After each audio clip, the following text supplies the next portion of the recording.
Max Weber and Karl Marx. Karl Lowith was the son of a Munich artist and studied philosophy and biology in Munich, Freiburg, and Marburg. He began his teaching career in 1928 as private docent in Marburg, working under Heidegger, but was forced to leave in 1934. After 2 years in Rome he held a chair at Tohoku University, Sendai, Japan from 1936–41. In 1941 he moved to the Theological Seminary at Hartford, Connecticut and, in 1949, to the New School for Social Research, New York. In 1952 he returned to Germany as professor of philosophy at the University of Heidelberg, where he remained until his retirement. He died in 1973. His best-known work, From Hegel to Nietzsche, was published in Zurich in 1941 and in English translation in 1964. In Max Weber and Karl Marx, Lowith, whose philosophical approach was a product of Heidegger's existentialism, showed how there was a convergence towards a common life philosophy. Lowith's analysis of the philosophical anthropology of these two major social scientists shows that much of the ideological dispute between Marxism and sociology has been the result of mutual misunderstanding. Preface to the new edition of Karl Lowith's Max Weber and Karl Marx 1. Brian S. Turner. Modern man has forgotten to listen to this silence. Our world becomes increasingly loud, noisy, deafening with noise. We can no longer hear and our words have become false. Karl Lowith. Sociology has, since its institutional foundation in the late 19th century, been subject to profound changes in paradigms and perspectives. Many of these conceptual revolutions have challenged the fundamental assumptions of their discipline by, for example, bringing into question the whole idea of the social. Baudrillard 1983. While the history of all academic disciplines can be written in terms of violent paradigmatic shifts, Kuhn 1970, sociology appears more prone than most subjects to bewildering shifts in intellectual terrain. One can either regard this analytical instability in a negative fashion as indicating the lack of maturity of sociology as a social science, or one can see sociology as a disciplinary field which is acutely in tune with the broad sweep of cultural movements within modern societies. The swings and changes in analytical paradigms are thus a response to broader societal currents. However, within this context of intellectual uncertainty, one relatively persistent dimension of sociology has been its unresolved and critical relationship to the legacy of Karl Marx. More precisely, the debate over the relationship between Marx's political economy and Max Weber's interpretative sociology, which has raged with varying degrees of intensity since the publication of the Protestant Ethic in the Spirit of Capitalism, Weber 1932, in 1904, has determined many of the major issues for research in the social sciences in the 20th century. These controversies have been driven by many forces, both scientific and ideological. For example, the sociological curriculum has been transformed in the post-war period by feminism, to a lesser extent by ethnic politics such as the Black movement and more recently by ecological debates. Over a longer period, it has been colored by the changing political fortunes of both Marxism as a social movement and by sociology as an academic discipline. Part of the hostility between Marxists and academic sociologists is a function of their family resemblance. They both subscribe to grand theories of the historical development of society and both claim to offer a scientific analysis of those conditions which will bring about revolutionary changes in social structure. They are preeminently explanations of the nature of modern societies, of which the capitalist economy is a central feature. Marxism and sociology have, however, typically adhered to profoundly different epistemologies, philosophies and presuppositions. Although they can be distinguished in these terms, the fortunes of Marxism, socialism and sociology, especially in Western Europe, have often been closely interrelated.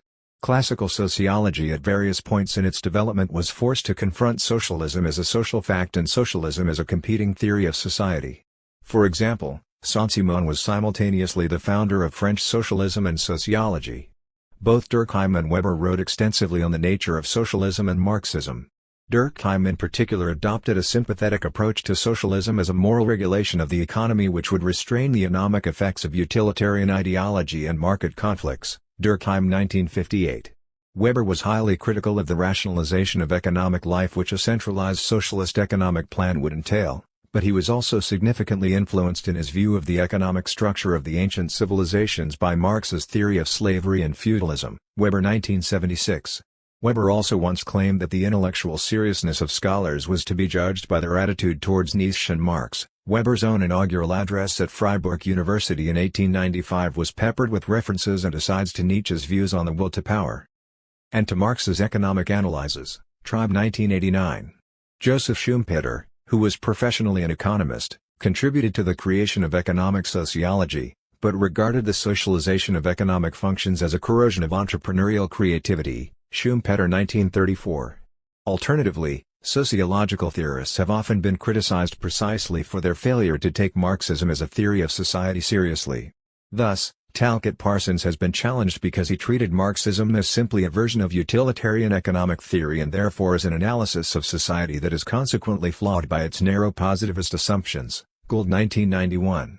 In fact, in Europe, sociology has often been inadequately represented in the academy as a consequence of its association with radical social movements. While this intellectual and political relationship has been variable between different authors and sociological traditions, as a general rule, one can argue that Marxism and sociology have been typically opposed to each other, because they have in part been competing for a similar intellectual audience. Marxists have been critical of academic sociology since at least the 1930s when they objected to writers such as Karl Mannheim who had developed a relativizing sociology of knowledge that challenged Marxist approaches to ideology. Mannheim 1991. By contrast, Marxist authors like Georg Lukács saw sociology as the manifestation of bourgeois irrationalism. Lukács 1971. According to the official view of Marxism and sociology, the whole orientation of Marxism has been towards a committed critique of capitalism as a system of unjust exploitation, whereas Weberian sociology, with its individualistic approach to methodology and its separation of facts and values, has been either overtly neutral in political terms or covertly an aspect of liberal social philosophy. This intellectual struggle between academic sociology and Marxist political economy to dominate the character of sociology was probably at its height from the 1960s to the late 1970s, when various manifestations of French social theory, such as structuralism, were at the foreground of intellectual development. Louis Althusser and Balabar 1968, adopted the idea of an epistemological rupture from philosophers of science such as Gaston Bachelard to argue that Marxism was a science of the transformation of modes of production, which avoided the common sense or subjective notions of sociology. This Althusserian structuralism was adopted by writers like Nikos Poul and Zoss, 1973, to claim that sociology, by concentrating on the attitudes and experiences of individuals, could not provide a scientific analysis of the determining structures of economics and politics. This analytical contrast between the structuralism of scientific Marxism and the methodological individualism of bourgeois sociology dominated much of the theoretical development of the social sciences in the 1970s. In sociology, the theoretical contrast was often presented in terms of Weber's methodological individualism and commitment to sociology as an interpretative perspective on social action, on the one hand, and Marx's realist epistemology, structuralism and commitment to historical materialism as a science of modes of production on the other. Hindus and Hurst 1975. These debates, which were also reflections of broader political struggles in Western societies, largely ignored Weber's historical analyses of the role of objective interests in politics and economics, and his preoccupations with the negative unintended consequences of action. Turner 1981. At the same time, Althusser was forced to argue that the early Marx of the Paris manuscripts was trapped in a humanistic paradigm which was eventually abandoned in favor of the scientific approach of Capital, Volume 1, Althusser 1966. The consequence was a largely sterile debate about the character of orthodox Marxism. Was the early Marx's humanism compatible with the deterministic understanding of Marxist-Leninism by the party? One must also add that this intellectual contest was far more important in Europe than in North America, partly because socialism as a political force has never had much significance in American politics. Lipset 1960. American sociology produced a number of radical sociologists such as C. Wright Mills and Alvin Gouldner, but they were somewhat marginal to the mainstream of American sociology in the 1950s and 1960s, which remained liberal and reformist in politics, and empirical and applied in its scientific orientation. Many of the American sociologists who fell outside the applied tradition of mainstream American sociology were in fact either European exiles, such as Hans Gerth and Leo Lowenthal, or Canadians, such as Dennis Wrong. The relationship between sociology and Marxism has in the last 2 decades gone through many phases, but basically the whole issue of sociology versus Marxism has in recent times been transformed by 3 interrelated changes: the dramatic political collapse of organized communism in 1989-90, which has inevitably brought into question the intellectual credibility of Marxism as a critical theory of society and history, The rapid re-establishment of sociology in the academies of the reconstituted East European universities in the 1990s, especially in Germany, Hungary and Poland, and the widespread interest in postmodernism as an alternative to the grand narratives of humanism, the Enlightenment and Marxism, Turner 1990. These socio-political changes have been significant for both sociology and Marxism, but it is obviously the case that there is a more general crisis of intellectual authority and direction in Marxism as a theory of society than in sociology. Of course, Marxist intellectuals have often taken the view that organized communism either had no necessary relationship to Marxism as a theory of society, or that the Marxism of Karl Marx is still the most effective general criticism of the exploitation of workers in capitalism and of the authoritarian regimes of Soviet-style state socialism. In reality, the authority of Marxist theory has been severely challenged, not least for the failure of Marxism to anticipate the total collapse of East European communism and the Soviet Union. To argue that the collapse of organized communism as a political force and the destruction of state socialism as a form of society have no bearing on the intellectual credibility of Marxism would be rather like arguing that the discovery of the bones of Christ in an Israeli graveyard, the abdication of the Pope, and the closure of Christendom would have no relevance to the intellectual coherence of Christian theology. Radical thinkers like Ernesto Laclau are surely correct in arguing that socialist thought cannot simply turn its back on the history of actually existing Marxism. Marxist theory has to be reconstituted from the foundations upwards, and this reconstitution will necessarily involve a fundamental reappraisal of the scientific and political relationship between Marxism and sociology, that is between Marx and Weber. Lowith's Heideggerian existentialism. This convoluted and protracted debate explains the continuing interest in and importance of Karl Lowith's study of Weber and Marx, which was published in Germany in 1932 in the Archive für Sozialwissenschaft und Sozialpolitik, and was subsequently translated into English in 1982. Lowith wrote and worked in an academic and political context in Germany where Marxism and sociology were polarized. Weber's sociology of religion was welcomed by many German social scientists as the definitive answer to Marxist theories of ideology. With the rise of fascism in Germany in the 1930s, Marxism was of course very much under attack, but sociology was also regarded with some suspicion because it was itself associated with the Jewish intellectual community, which included such figures as Georg Simmel, Karl Mannheim, and Norbert Elias. However, recent research on the history of German sociology under National Socialism has demonstrated that sociology was not an oppositional force and largely acquiesced in the reactionary university culture of the Nazi period, Turner and Kassler 1992. By contrast, the members of the Institute of Social Research, the so-called Frankfurt School, which was initially inspired by Marxism, fled to the United States, where they lived as reluctant exiles, J. 1973. Lowith's study of Weber and Marx was thus published in a context of political instability, where scholarship was increasingly politicized. As we will see, Lowith's own work and life were bound up intellectually with the theory of history, the legacy of Hegelian idealism and Marxism, and bound up politically with the impact of fascism on Jewish intellectuals in Germany. Lowith's study of Weber and Marx is now 60 years old, but it is crucially important for three basic reasons. First, Lowith was able to show that, despite the very important differences between Marx and Weber, their sociological perspectives were held together by a convergent philosophical anthropology. Thus, while the political attitudes of Marx and Weber were diametrically opposed, they shared a fundamental interest in the problem of man-too and bourgeois capitalism. There was therefore an important convergence in their attitudes towards the negative features of bourgeois civilization, which Marx elaborated through the idea of alienation and Weber through the idea of rationalization. For both authors, capitalist society was, from their relatively similar views on ontology, inescapably problematic but also revolutionary by comparison with the traditional civilizations of both the Western world and Asia. Capitalism, which brought about a profound detraditionalization of society, Beck 1992, created enormous risks for humans, but also opened up new transformative opportunities. For Marx, the opportunity for social transformation was to be seized ultimately by the revolutionary struggles of the working class. For Weber, the transformative potential was an essential feature of capitalist modernization, but he was ambiguous about any ultimate escape from the iron cage. In this sense, Weber's sociology was fatalistic, because it concentrated on the negative and unintended aspects of social action, Turner 1981. Weber's sociology was driven by a concern for human dignity, Lowith 1982-22. But Weber remained pessimistic about the opportunities for human freedom within a society which had been so thoroughly subjected to the processes of rationalization.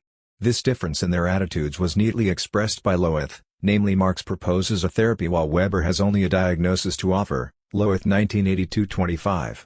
Thus the first important feature of Lowith's general interpretation of Marx and Weber was that, by concentrating attention on this underlying anthropological concern, Lowith 1982-20, Lowith was able to show that the differences between Marx and Weber in terms of their epistemological, scientific and political views were actually grounded in a similar philosophical anthropology. It is important to keep in mind that Lowith's thesis that there was a similar and crucial underlying philosophical anthropology in Marxism and Weberian sociology was published in 1932, many decades before recent interpretations which have presented similar arguments, for example about the impact of Nietzsche on Weber, Hennis 1987. Lowith's work was highly original and anticipated many contemporary studies which have also focused on the underlying ontological assumptions of the social theories of Marx and Weber. Although a number of writers in the Marxist tradition have analyzed the philosophical anthropology in Marx's early work such as the Economic and Philosophical Manuscripts of 1844, Marx 1964, the implicit understanding of man in Weber continues to be neglected, with the possible exception of Wilhelm Hennis. Lowith's perspective on Weber provides an essential starting point for uncovering this hidden ontology in Weber's post-Christian analysis of human beings and their striving to achieve personality. Lowith's thesis continues to be important, secondly, because it was developed out of his philosophical indebtedness to Martin Heidegger. I shall show shortly that Heidegger was primarily concerned to understand the nature of being, but Heidegger wanted to avoid the abstraction of traditional metaphysics which started with universal observations about being. In Being and Time, Heidegger 1962, which appeared in German in 1927, Heidegger rejected metaphysics by concentrating on the contingent facticity of being in the everyday world. Being or Dasein was always being there in time and space. However, human beings were constantly in danger of forgetting their place in this everyday world of being. Human beings are to some extent always homeless beings, being without a place in the world, they are alienated from their reality. They are ontologically nostalgic, Turner 1987, in this condition of existential homelessness, Heimatlosigkeit. Heidegger went on to develop a critique of technology in capitalist society, Heidegger 1977, because it created conditions in which human beings are increasingly alienated from their own bodies. Heidegger, who was particularly interested in the importance of the human hand, refused apparently to use a typewriter, because it was a further alienation of mind and body, Derrida 1989. Lowith as a student of Heidegger was of course profoundly influenced by this analysis of existence, Lowith 1948, and the Heideggerian contribution to existentialism. 3. For Lowith, the Heideggerian analysis of the classical problem of essence and existence was the starting point of modern philosophy and hence the starting point for an adequate philosophical understanding of Marx and Weber. It was this Heideggerian dimension to Lowith's approach which made Lowith's analysis highly original and enduring. Heidegger's analysis of being has been crucial to many developments in 20th-century philosophy, such as phenomenology and existentialism, but it has also been increasingly important in post-structuralism and postmodernism. For example, Heidegger's hostility to traditional metaphysics, his close concentration on the etymology of basic concepts in philosophical analysis and the textuality of his philosophical method have been important in the development of so-called deconstructive techniques in modern philosophy, especially in the contributions of Jacques Derrida. Lowith's study of Weber and Marx from the perspective of Heideggerian existentialism has retained a freshness and relevance to modern philosophical discussion which should not be ignored. 4. Thirdly, Heidegger's approach to the critique of metaphysics was in its turn shaped by Nietzsche's critique of conventional metaphysics, his hostility to traditional religious values and his commitment to the creation of a evaluation of values which would overcome the mediocrity of the moral life of the herd in modern society. Nietzsche's prophetic slogan that God is dead was the starting point of modern philosophy which has been structured by the question which was central to Nietzsche's philosophy, what are the moral and social consequences of the death of God, that is the termination of a view of reality in which a personal God still made sense. The collapse of the certainties of the traditional view of reality had left an enormous chasm and Lowith interprets the development of modern philosophy as, in large measure, a response to this absence of certainty. Of course, Lowith has been primarily concerned with the modern development of existentialism as a response to the post-Christian world. In particular, Nietzsche, Kierkegaard and Heidegger have been philosophers who concentrated on the contingent character of life and the pathos of the human condition. While Pascal could still draw some comfort from the regularities of the physical world, modern existentialists, from Kierkegaard to Sartre, have viewed nature only as the hidden background of man's forlorn existence, Lowith 1952-91. We might add that Weber's persistently bleak and negative view of the world, perhaps best summarized in his "I want to see how much I can stand" announcement, was also part of this critical legacy. While Weber described himself as, in religious terms, unmusical, he was also deeply moved by the pathos of a post-Christian reality which had yet to produce an alternative worldview. While Nietzsche was crucially important for the development of modern philosophy, it is only relatively recently that sociologists have recognized the importance of Nietzsche for sociology as a consequence of his impact on, for example, Weber, Simmel and Schiller, Stouth and Turner 1988. It is for example impossible to understand Simmel's ideas about the tragedy of culture and the nature of social forms without understanding Simmel's dependence on Schopenhauer and Nietzsche, Simmel 1991. Nietzsche is important for sociological theory because he formulated an analysis of cultural change which presents the problem of social cohesion in terms of an erosion of normative authority in politics. In short, Nietzsche developed an important understanding of the nature of ideology and the state. For Nietzsche, the primitive form of ideology is idolatry. Having claimed that in modern civilization God is dead, Nietzsche was aware that new idols would fill the space which was left by this dead God. In particular, the herd was increasingly subject to the state, which was the new idol that would rob people of their freedom. We can see Weber's anxieties about the slavery of modern people within the bureaucratic machine of the modern state and about the possibilities of personal autonomy in a world which had been transformed by the processes of rationalization. Weber went out of his way to use Nietzschean language in his Freiburg address of 1895 to comment on the importance of political struggle and economic life, in which the quest for elbow room was central to all political life. Lowith's Heideggerian interpretation of Weber and Marx was thus also important because it began the important task of uncovering the Nietzschean roots of Weber's pessimistic analysis of modern, rational society. Lowith's life and works. Lowith was born in 1897 and died in 1973. His life was eventful. He was a student in Freiburg where he came under the influence of Husserl and Heidegger. Lowith described his student years in Freiburg as incomparably rich and fruitful in his brief account of his curriculum vitae, Lowith 1959. It was Heidegger who directed Lowith's habilitation schrift on Das Individuum in der Rolle des Menschen, Lowith 1928. He had the status of Dozent lecturer at Marburg University prior to Hitler's climb to power in 1933. During these crisis years, he traveled to Italy, Japan and finally America in 1941, taking up positions at the Hartford Theological Seminary and the New School for Social Research in New York, 1949-51. It was at Hartford Theological Seminary that Lowith wrote a number of influential articles on the philosophy of history, Marxism and existentialism for social research. He returned to Germany to take up a professorship of philosophy at Heidelberg University. Lowith was thus starting his academic career in the context of significant developments in German philosophical thought. At the beginning of this century, the Southwest School of German Philosophy at Heidelberg and Freiburg was the intellectual cradle of phenomenology and existentialism, in the work of Husserl and Heidegger, interpretative sociology, in the writing of Weber, and a rebirth of dialectical materialism, in the Marxism of Lukács. The writers who were influenced by Elask and Husserl included Karl Jaspers, Georg Lukács, and Ernst Bloch. It was within this fountain of academic development in philosophy, history and sociology that Lowith's intellectual interests were formed. Lowith's academic publications are extensive, but they are primarily journal articles. Some of his philosophical essays have been collected in his Nature, History and Existentialism and Other Essays, Lowith 1966. His collected bibliography was edited by Klaus Stichwey and von Hegel zu Nietzsche, Lowith 1986, and a further version is to be found in Lowith's Sämtliche Schriften, Lowith 1981, which was edited by Klaus Stichwey and Mark B. Delaunay. Lowith's reputation, especially outside German academic life, is based on three major texts, namely Max Weber and Karl Marx, Lowith 1982, in 1932, From Hegel to Nietzsche, Lowith 1964, in 1941, and Meaning in History, Lowith 1970. He published a number of short autobiographical essays, of which the most interesting is Mein Leben in Deutschland vor und nach 1933, Lowith 1986, which was written in Japan in 1939. This text is important because it contains an account of his meeting with Heidegger in 1936, and his reflections on Heidegger's philosophy in the context of German fascism. Lowith met Heidegger for the last time in 1936, when Heidegger was giving some lectures at the German-Italian Culture Institute.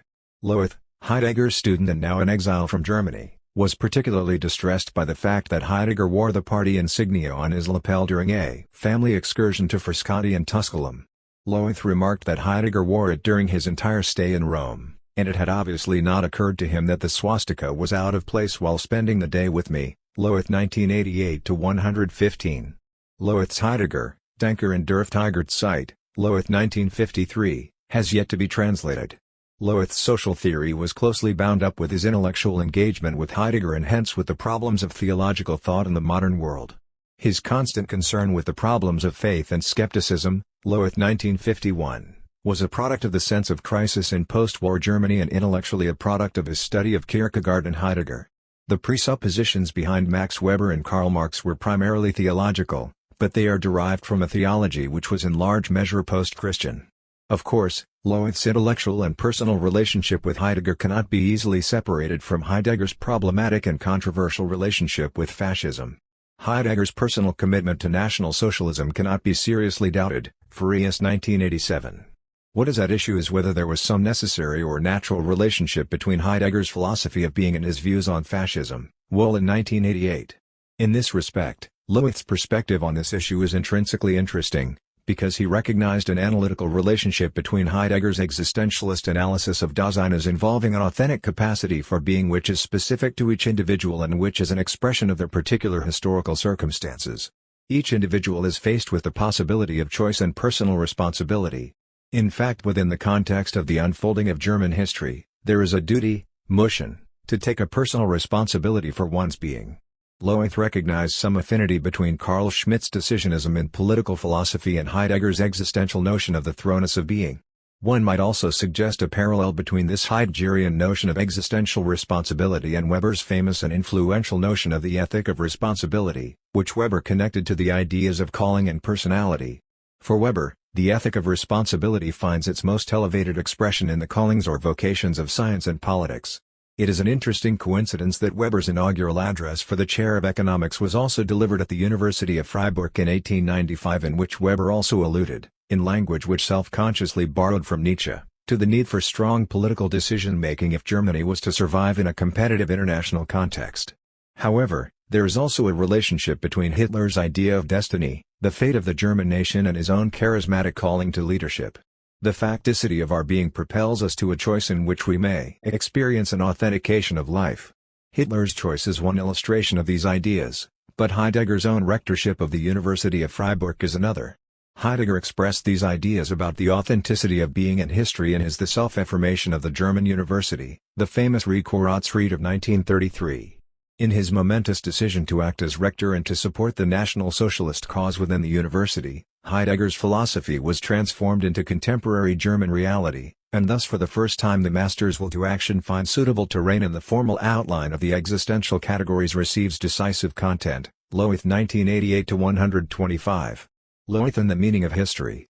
It is important to emphasize Lowith's academic relationship to Heidegger in order to understand Lowith's intellectual development, but more importantly to grasp his approach to Marx and Weber. Lowith's social philosophy is based on the view that the decisive feature of Western culture is to be located in the break between the classical worldview in which there is no history but the harmonious repetition of the same and the Christian Weltanschauung in which the advent of Christ creates a teleological framework for reality. History now has a meaning, which is primarily the revelation of grace through the creation and fall of man, the advent, death and resurrection of Christ, the lives of the saints and the Church, and ultimately the creation of a second kingdom.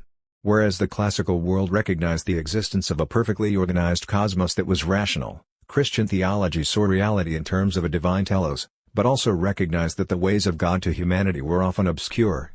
Indeed, the Beatitudes, which for example appear to celebrate the frailty and humility of Christians, express irrational values from the perspective of Greek irrationalism. Christian theology has thus typically seen the Christian gospel as an offense to a rational mind, because Christianity rests ultimately on faith and not upon reason. This fundamental historical contrast, perhaps the original quarrel between the ancients and the moderns, shaped Lowith's entire approach to modern social theory, in particular his approach to Marx and Weber. It was for example the basic theme of meaning in history, and it shaped his approach to Hegel and Nietzsche in his famous account of the revolutionary bridge in 19th-century German thought, Lowith 1964.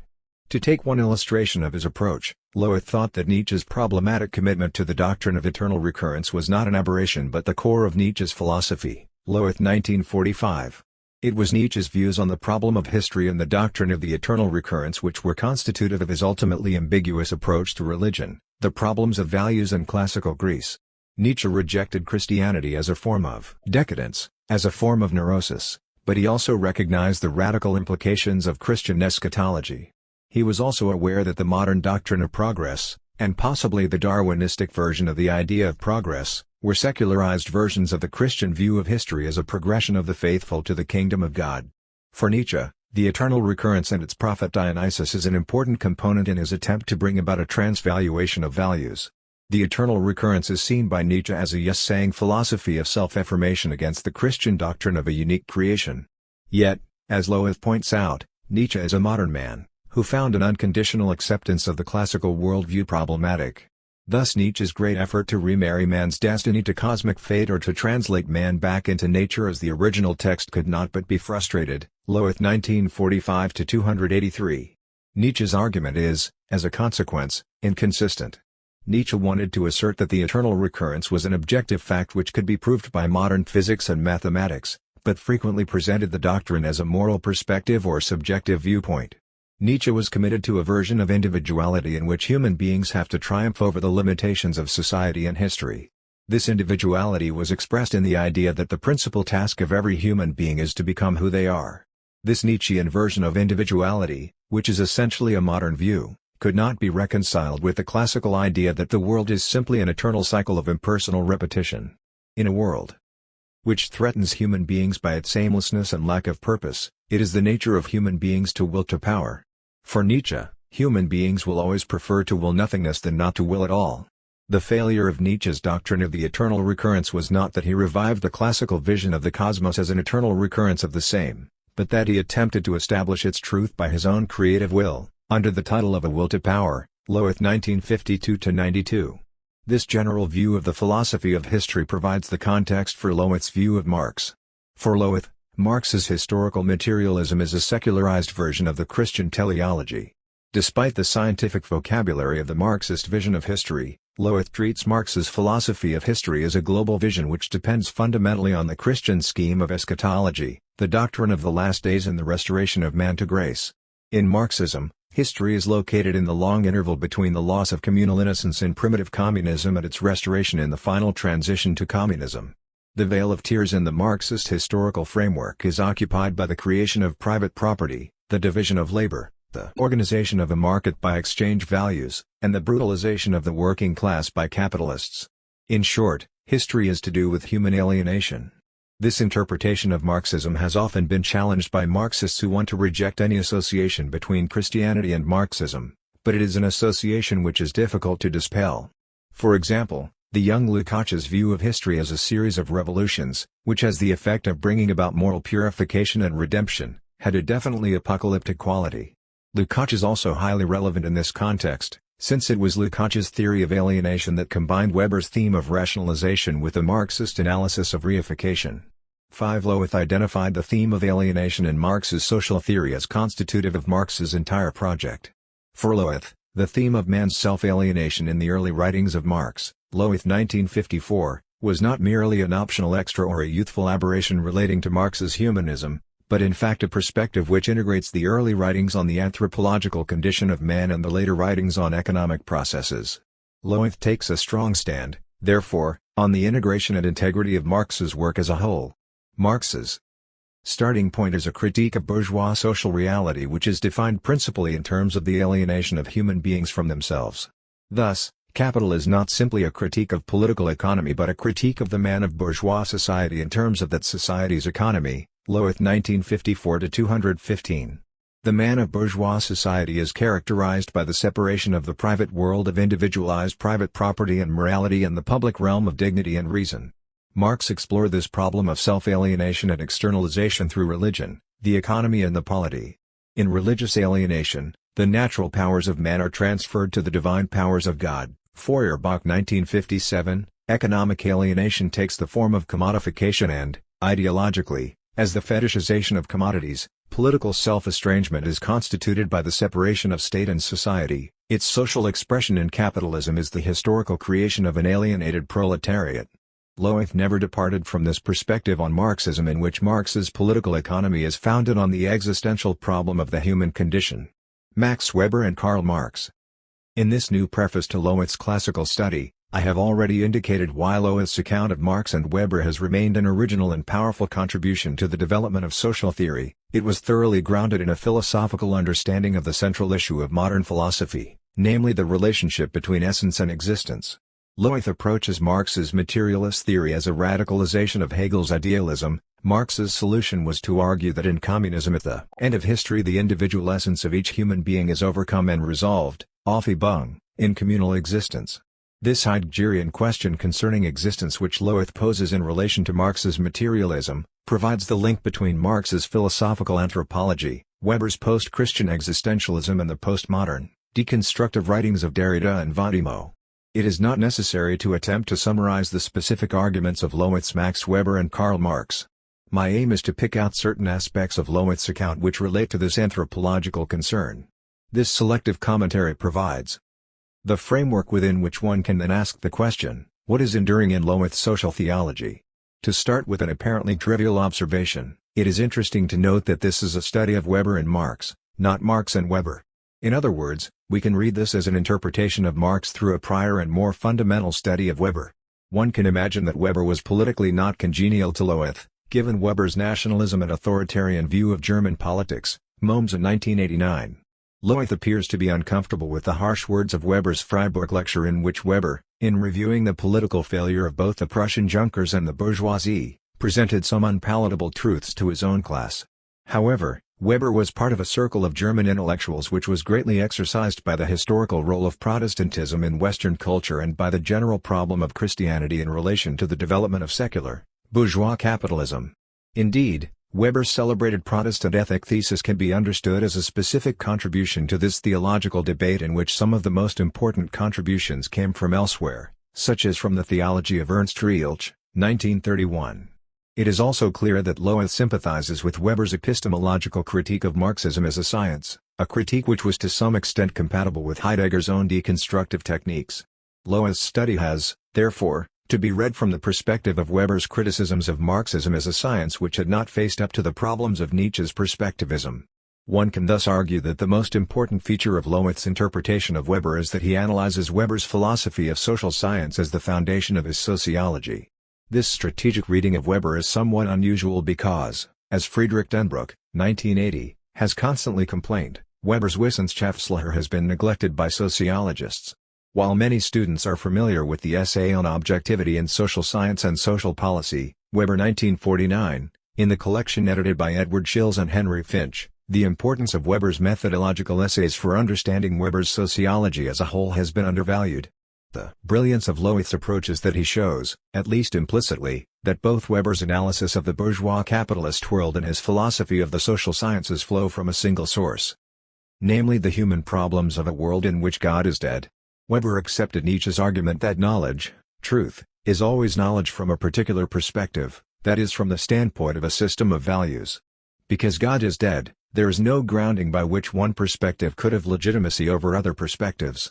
Truth is therefore provisional, and it is practical in the sense that it is relevant to specific aims and purposes.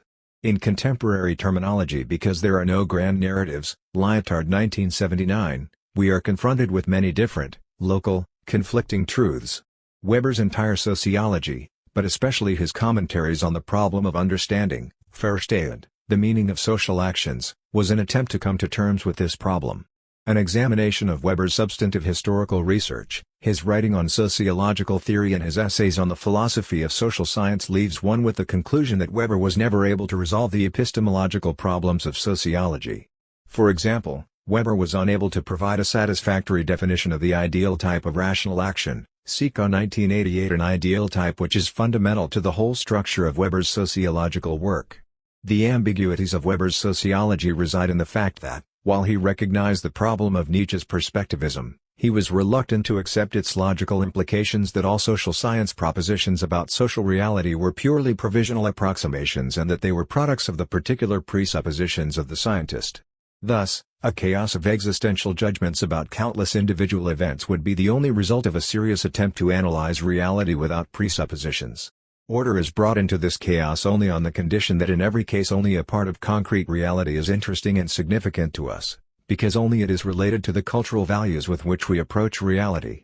Weber 1949-78. In order to try to make this construction of presuppositions scientifically systematic, Weber developed the ideal type as a selection from reality, and tried to establish a coherent approach to concepts such as ethical neutrality, value judgment and value relevance, but it is very doubtful that this attempted clarification was genuinely successful.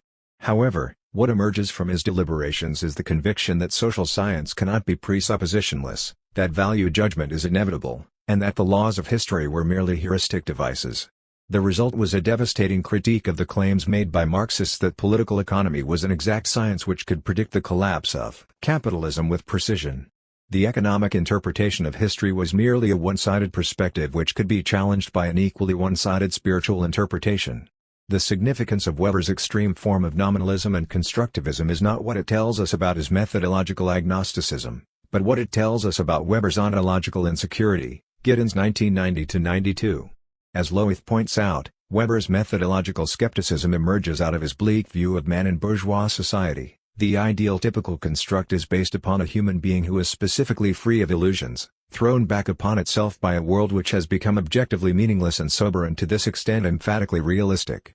Lowith 1982-38. Weber's methodological individualism meant that social science concepts such as the economy and the state could not be interpreted as referring to objective, substantive phenomena.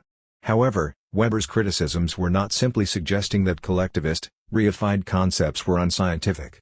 He objected to the reification of concepts because such a view would be enmeshed in transcendent prejudices and ideals, while the world in which we are situated no longer justifies prejudices of that particular sort. Lowith 1982-39. Now the meaninglessness of this world has, according to Weber, been brought about paradoxically as a consequence of rationalization. As the world has become more routinized and rationalized, so it has become more disenchanted. Rationalization has destroyed the magic garden of faith and certainty, but it has not produced an alternative set of values which are credible. Science itself is not a value system, because it is primarily concerned with means rather than with ends. As the reflexive rationalism of the process of modernization has cut away the roots of the old monotheistic faiths, we are left in a world of competing, incommensurable values. Weber thus saw modern societies as cultural arenas within which there was a struggle between polytheistic values for social dominance. Given deeply seated ontological insecurity, what responses might be possible on the part of a human being? In Weber's sociology, we find many clues and answers which were never presented in a single place. However, the two essays on science as a vocation and politics as a vocation, Girth and Mills 1991, provide us with a reasonably systematic summary. Weber was highly critical of those social groups or movements which sought to escape from the reality of this existential dilemma by, for example, retreating into the arms of the church. Weber also rejected the possibility of embracing the party. Marxism for Weber involved a further rationalization of life by regulating the market, controlling investment and centralizing authority. Marxism would intensify the negative impact of instrumental rationality on the life world. He was equally critical of the emerging Freudian solution which sought a hygienic answer to ethical dilemmas. He had more sympathy with the eudaimonian and erotic response of the followers of Otto Gross who created small effective communities in search of sexual authenticity. 6. Weber was also impressed by the prophetic writings of Stefan George and the circle of influential philosophers and artists that gathered around George at Heidelberg, but Weber could not believe that prophetic poetry was an adequate response to the rationalized world of bourgeois capitalism. Stouth and Turner 1992. Weber's own response to the crisis of perspectivism can be found in his discussion of personality and in the ethic of responsibility, both of which are discussed by Lowith. As we will notice, Weber's response has a close affinity to Heidegger's view that responsibility and calling are necessary features of an adequate orientation to the daunting contingency of our being in the world. Although human beings can never fully escape from the iron cage of the rationalized world of bourgeois capitalism, we have a duty to face up to this reality, and in the process we become committed to the development of personality. Now, by personality, Weber does not have in mind a psychological construct. Rather, personality refers to a life plan or a structure within which the chaotic events of the life cycle can be located. A personality is an organization of life events which permits an individual to mature and develop. In this respect, Weber's personality may have much in common with the ideal of the educated and civilized person of the educated middle classes of Germany, Bildungsbürgertum. and can also be seen as the sociological legacy of Goethe's Bildungsroman. Weber's view is that authenticity consists in facing up to reality and in making a conscious choice about a lifestyle which can be rationally defended. Authentic personality involves a certain degree of isolation and separation in order to bring up a reflexive ordering of one's own personal and social reality. Weber's model of charismatic authority and authenticity has a close relationship to this heroic image of personality, but it was also captured in his contrast between the ethic of ultimate values and the ethic of responsibility. A rational personality is faced in principle by two competing but viable life strategies. One can either stand by one's own values, regarding them as having an absolute authority, and make decisions by reference to these transcendental standards, without regard for consequences and implications. Alternatively, it is possible to organize one's life by reference to responsibility for more limited objectives and tasks, paying close attention to consequences and implications. Weber felt that the ethic of absolute ends had been rendered impossible and arcane by secular social changes. A modern person could really only choose an ethic of responsibility, knowing that our values are not absolute but provisional, not universal but local. Weber's difficult and hesitant attempts to formulate a response to the modern fragmentation of values and pluralization of life worlds were finally expressed in the idea of Beruf, namely a calling or vocation. The term clearly has a religious connotation as a calling to service in the work of God. The idea of a vocation is still associated with the idea of a spiritual vocation. Weber, accepting that secularization was a necessary feature of rationalization, rejected the possibility of a religious vocation as a personal solution to the meaninglessness of a rationalized social order, and accepted instead that an ethic of responsibility was perhaps best expressed through either a vocation in politics or a vocation in science. These concepts were fully articulated in two public lectures which Weber gave towards the end of his life, in which he challenged the youth of a defeated Germany to face up to the tasks of their time and their generation, either search for truth and personal authenticity in the contemplative life of the world of science, a world we might add which was presuppositionless, or grasp the harsh and difficult post-war social and economic issues of Germany through a life of political action. One aspect of the tragedy of Weber's own life was that he was unable to fulfill his political ambitions in a life of practical politics, and that, while he was a formidable scholar, he had relatively little impact in his own lifetime on the development of German social science. As Lowith tersely notes, it is characteristic of Weber that he did not in any way found a school. Lowith 1982-21. Weber's existential solution to the crisis of late 19th century German culture was in terms of an ethic of responsibility and in terms of the notion of character or personality. This solution, as we have seen, is full of complexity and uncertainty. For example, if rationality itself has been questioned by the very process of rationalization, is it possible to sustain the idea of a rational personality with a life project and a set of norms about responsibility? In addition to the ambiguities of Weber's ideas about personality, it is also important to keep in mind that Weber's own answers were the cultural product of the Bildungsbürgertum tradition. This tradition assumed that a cultivated person should attempt to adhere to a number of civilized criteria of personal existence, which included inner loneliness, personal cultivation, responsibility and loyalty. These values were the values of the old German educational elite, but these values were under attack from new social forces and conditions which were broadly associated with urban capitalism. Ringer 1969.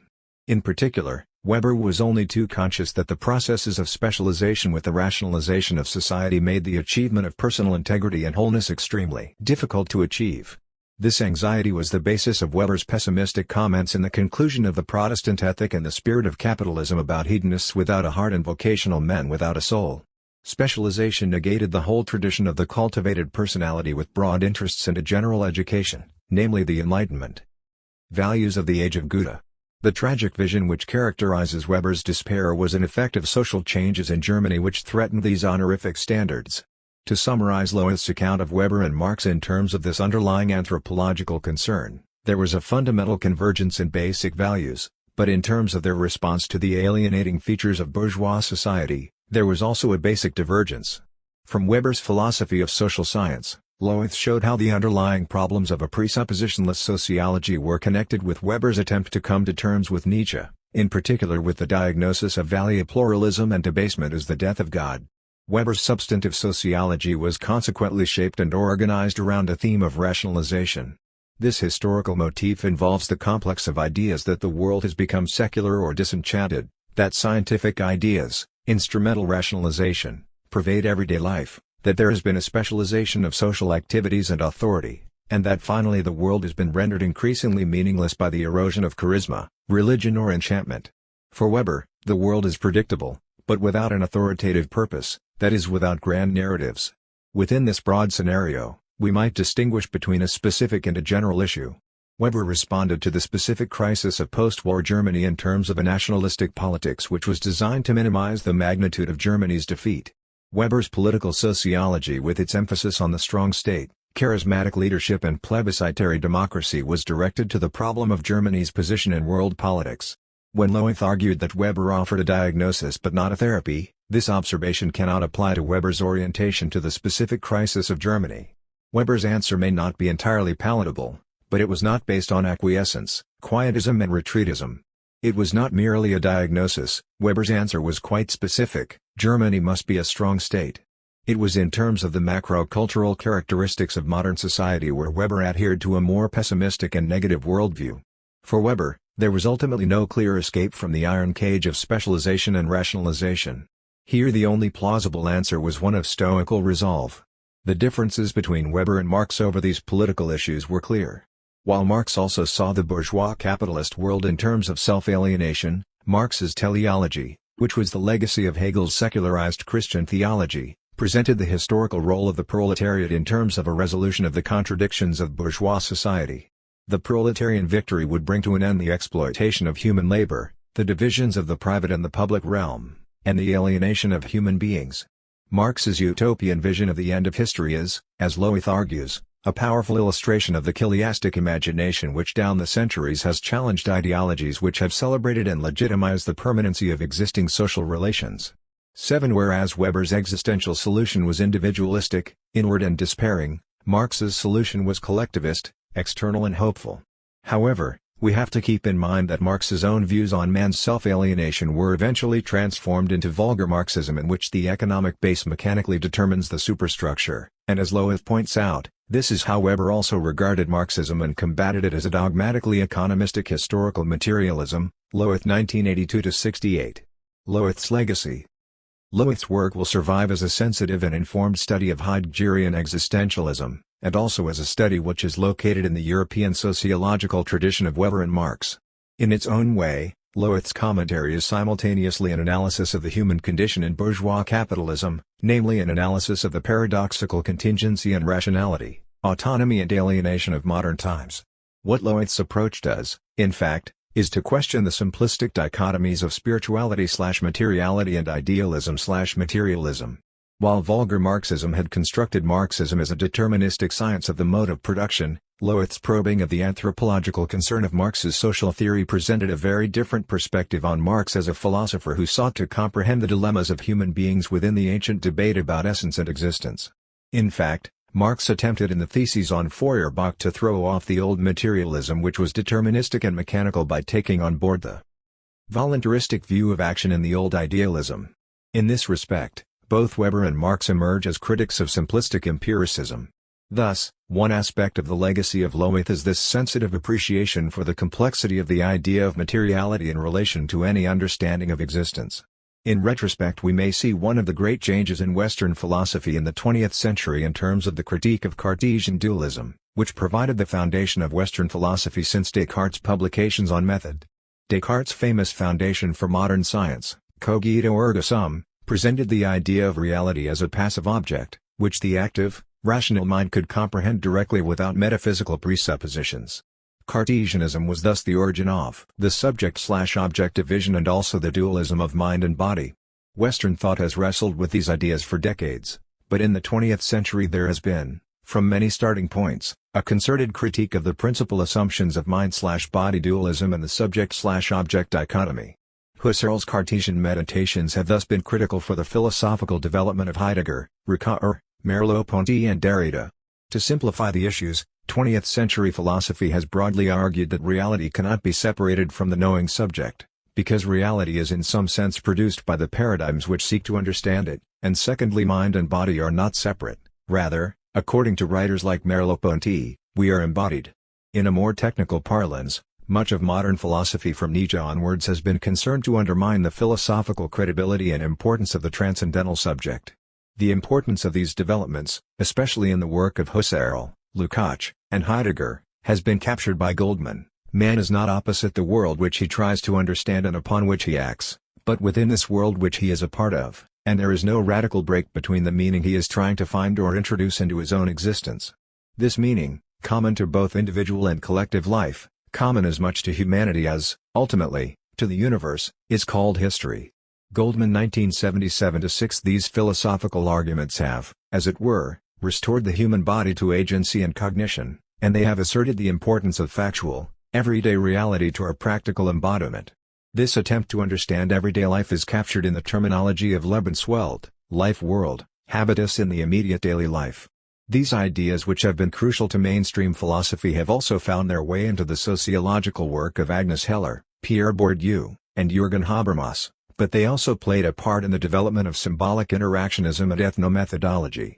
The idea of everyday life is important in understanding the temporality of embodiment in a specific place. This idea of the intimate relationship between practice, body and place is fundamental, for example, to Bourdieu's attempt to provide a sociological critique of Kant's individualistic and neutral or disinterested notion of taste, Bourdieu 1984. In fact, the body is crucial as both metaphor and concept in the materialism of Marx and Heidegger, and this common theme further helps us to grasp the original nature of Lowith's approach to Weber and Marx. In this respect, it is absurd to suggest that while Marx and Lukács share a set of ideas about existence in common with Heidegger, there is one critical difference, namely that the latter conceived human being metaphysically, Feinberg 1981-7. Heidegger's whole philosophy was constructed to bring a final end to metaphysics, and his view of existence is specifically materialistic. In the rather special terminology which Heidegger developed in order to articulate his critical views on abstract notions of being, he constantly employs the idea of hand and place. Thus, as we have seen already, existence for Heidegger is captured by Dasein, being there. But Dasein also functions in Heidegger's philosophy as a substitute for man or subject. Similarly, the all-important contrast between Zuhandenheit and Vorhandenheit perfectly indicates the centrality of the hand in Heidegger's philosophy, Turner 1992. Zuhandenheit is the equivalent in some respects of Marx's notion of praxis. Zuhandenheit or manipulability literally means readiness to hand, but it signifies something very special about human beings, their great capacity for manipulating and transforming their material world, namely the practical character of human beings. Vorhandenheit, literally before the hand or presence at hand. By contrast, is that which is there but also that which presents itself to us as objective reality. Vorhandenheit is everything which exists objectively outside or other than Dasein. Presence to hand refers to the obstinacy and obduracy of the world of things. For Heidegger, the authenticity of existence or being, Dasein, is an aspect of the dialectic of readiness to hand and presence to hand in everyday life. Authenticity appears to be present in the very intimacy of the here and now world to the human hand. It is for this reason that Heidegger saw the development of technology such as the typewriter as a reification or alienation of the human capacities for immediacy and the direct manipulability of the readiness to hand. Thus, the Heideggerian concern for the authenticity of being in a world of reified objects is parallel to Lukács's development of the concept of reification from Marx's notion of the fetishism of commodities. Goldman argues persuasively that this Heideggerian formula of Zuhandenheit/Vorhandenheit functions in Heideggerian philosophy as the counterpart to the Marxist idea of the identity of the subject and the object, by replacing totality with Sein, being, and subject with Dasein, being there. Heidegger creates a terminology which undoubtedly has the advantage of expressing, in the very structure of the formula, both the identity and the relative difference of the two concepts. He is then able to criticize any philosophy which still uses the term subject-object as continuing in the wake of traditional ontology, in relation to which his own thought would constitute a radical break. Goldman 1977 13-14, Heidegger's analysis of being cannot be properly described, therefore, as metaphysical. But Heidegger attempted to develop an analysis of authenticity/inauthenticity at the level of ontology rather than of sociology.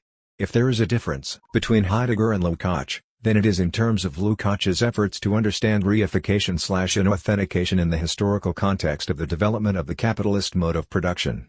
Here again Weber and Marx could be said to converge, as Lowith suggests, in their critical understanding of capitalism in relation to being via the concepts of rationalization and alienation. While both Marx and Weber have an ontological theory about the practical nature of human existence, they attempted to understand the problems of existence in bourgeois capitalism through a profound historical analysis of the development of the Western world through slavery, Feudalism and Capitalism. Karl Lowith's study of Weber and Marx, first published in 1932, has remained the major attempt to compare, in a systematic and critical way, some of the basic elements of their social thought. The key to this comparison is to be found in Lowith's claim that both thinkers were preoccupied above all with the question of the cultural significance and consequences of modern Western capitalism, and in his attribution of the differences between them to the influence of contrasting philosophical anthropological conceptions, expressed by Weber in the idea of rationalization and by Marx in the idea of alienation. As Lowith notes at the beginning of his essay, his comparison involves a three-way relation, with himself as the third term. His lifelong preoccupation with Heidegger's existential ontology of human existence led him naturally to interpret Marx and Weber as being centrally concerned with the human condition, not in general, as with much existentialist writing, but under capitalism. In so doing, he provided an important corrective to those views which saw Marx as either a political polemicist or a purely scientific analyst of the laws of motion of capitalism, and which took Weber at face value as an empirical scientist eschewing value judgments and speculative philosophy. To say, as Lowith does elsewhere, that Weber's sociology as a whole represents the counterpoint to Marx's Capital II is not to minimize the differences in their respective analyses, nor to deny their very different personal philosophies of life. Weber can be plausibly represented, as he was by Jaspers in a passage which Lowith cites, as an existential philosopher, whereas expressions of personal angst do not appear in Marx's more confident writings. It is inconceivable that Marx would have explained the motivation of his work as Weber once did, "I want to see how much I can stand." Yet only dogmatic anti-humanists could deny that the whole of Marx's work is crucially informed by a philosophy of man. 3. And it seems no less clear that Weber's detailed investigations of rationalization in diverse areas of modern life point beyond themselves to some conception of Western capitalism as a whole, a conception which inevitably straddles the separation of fact from value, of empirical science from philosophical reflection and the identification of fundamental trends in history, which Weber elsewhere upholds with such force. 4. Weber identifies rationalization as a fundamental and growing tendency within Western civilization, a tendency which draws ever closer the bars of the iron cage of bondage, though paradoxically it also affords the only hope for individuals to retain a limited degree of autonomy. 5. Lowith does not merely demonstrate the presence of this theme as it breaks through in the interstices of Weber's work, he argues that it represents the fundamental basis of that work. Hence a direct parallel with Marx. What ultimately shaped the scientific work of both Marx and Weber arose out of an impulse which entirely transcended science as such, p. 46 below. This was, Lowith claims, a preoccupation with human emancipation, seen by Weber as a matter of rescuing some ultimate human dignity in the face of rationalization and the parceling out of the soul, and by Marx as the cause of the proletariat, representing the possibility of general human emancipation. It was this passion in their critical attitude and in the impulse behind their scientific work that assured their objectivity, Sachlichkeit, Ibid. This is the basis of Lowith's characterization of Weber's methodology and his philosophy of social science. What Weber understood and presented as philosophical commonplaces, or as necessary postulates of a scientific orientation to the socio-cultural world, are argued by Lowith to be consequences which Weber derived from the historically specific situation of Western capitalism. Ethical subjectivism, for example, has been dispassionately inferred by later philosophers from an analysis of the language in which moral judgments are expressed. For Weber, by contrast, as Lowith puts it, the objective invalidity of our ultimate value standards and the absence of obligatory general norms does not inhere in the general nature of science as such, rather, this lack stems from the characteristics of that particular cultural epoch which is fated to have eaten from the tree of knowledge, to have recognized that we must ourselves be able to create the meaning of history. The same is true, Lowith argues, of Weber's nominalism, sharply expressed, for example, in his claim that the sociologist must conceive of the state only in terms of the probability that certain kinds of individual action will occur.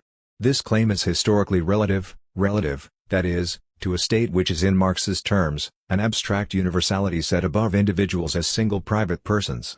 Lowith goes on, Weber misunderstands himself, when he insists, on the purely methodological significance of his individualistic and rational definition and denies its substantive character, i.e. its historical specificity, as well as its value-relatedness. The value which sustains this definition, and the many others like it in Weber's sociology, is basically that of freedom and autonomy. The ideal typical construct is based upon a human being who is specifically free of illusions, thrown back upon itself by a world which has become objectively meaningless. In interpreting Weber's philosophy in this way, Lowith departed fairly radically from Weber's conscious intentions. It is certainly true that Weber saw Western science as a contingent product of a certain historical development, and something which might only be valued by those interested in truth. Nevertheless, he clearly believed that this conception of science lies, as we like to think, in a line of development having universal significance and value. It is perhaps an accident that we ate from the tree, but we cannot unlearn what we have learned, except at the price of self-deception and personal inauthenticity. Those who cannot manfully, bear this fate of the time should abandon science and return to the old churches. 6. Weber's tone is kindly, but ultimately contemptuous.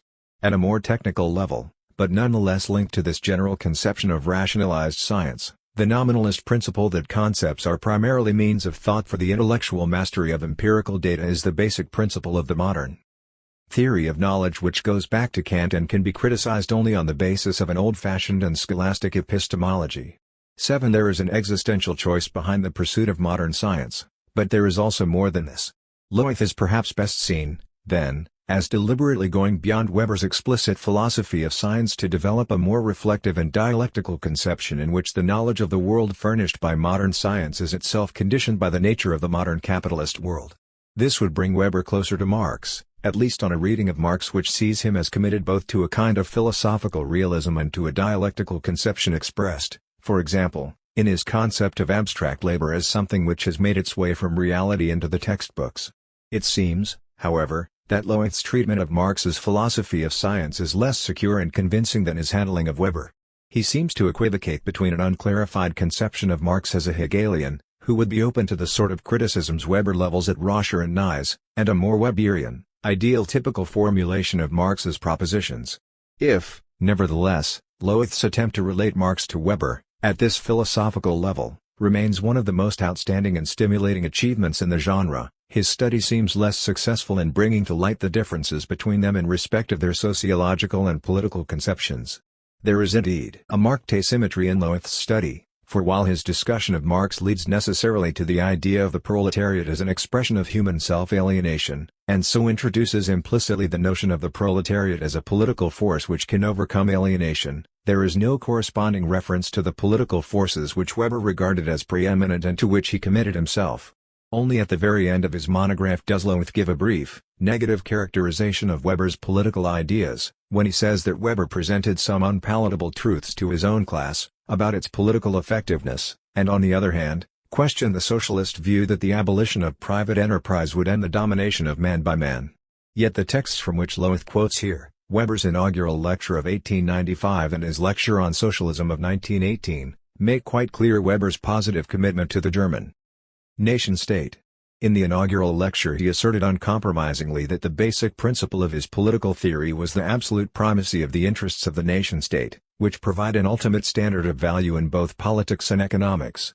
This view, which undoubtedly guided all Weber's political studies, was reiterated towards the end of his life in the lecture on socialism, which he concluded by saying that the question is only whether this socialism will be of such a kind that it is bearable from the standpoint of the interests of the state, and in particular at the present time, of its military interests. There are, one might say, two Max Webers.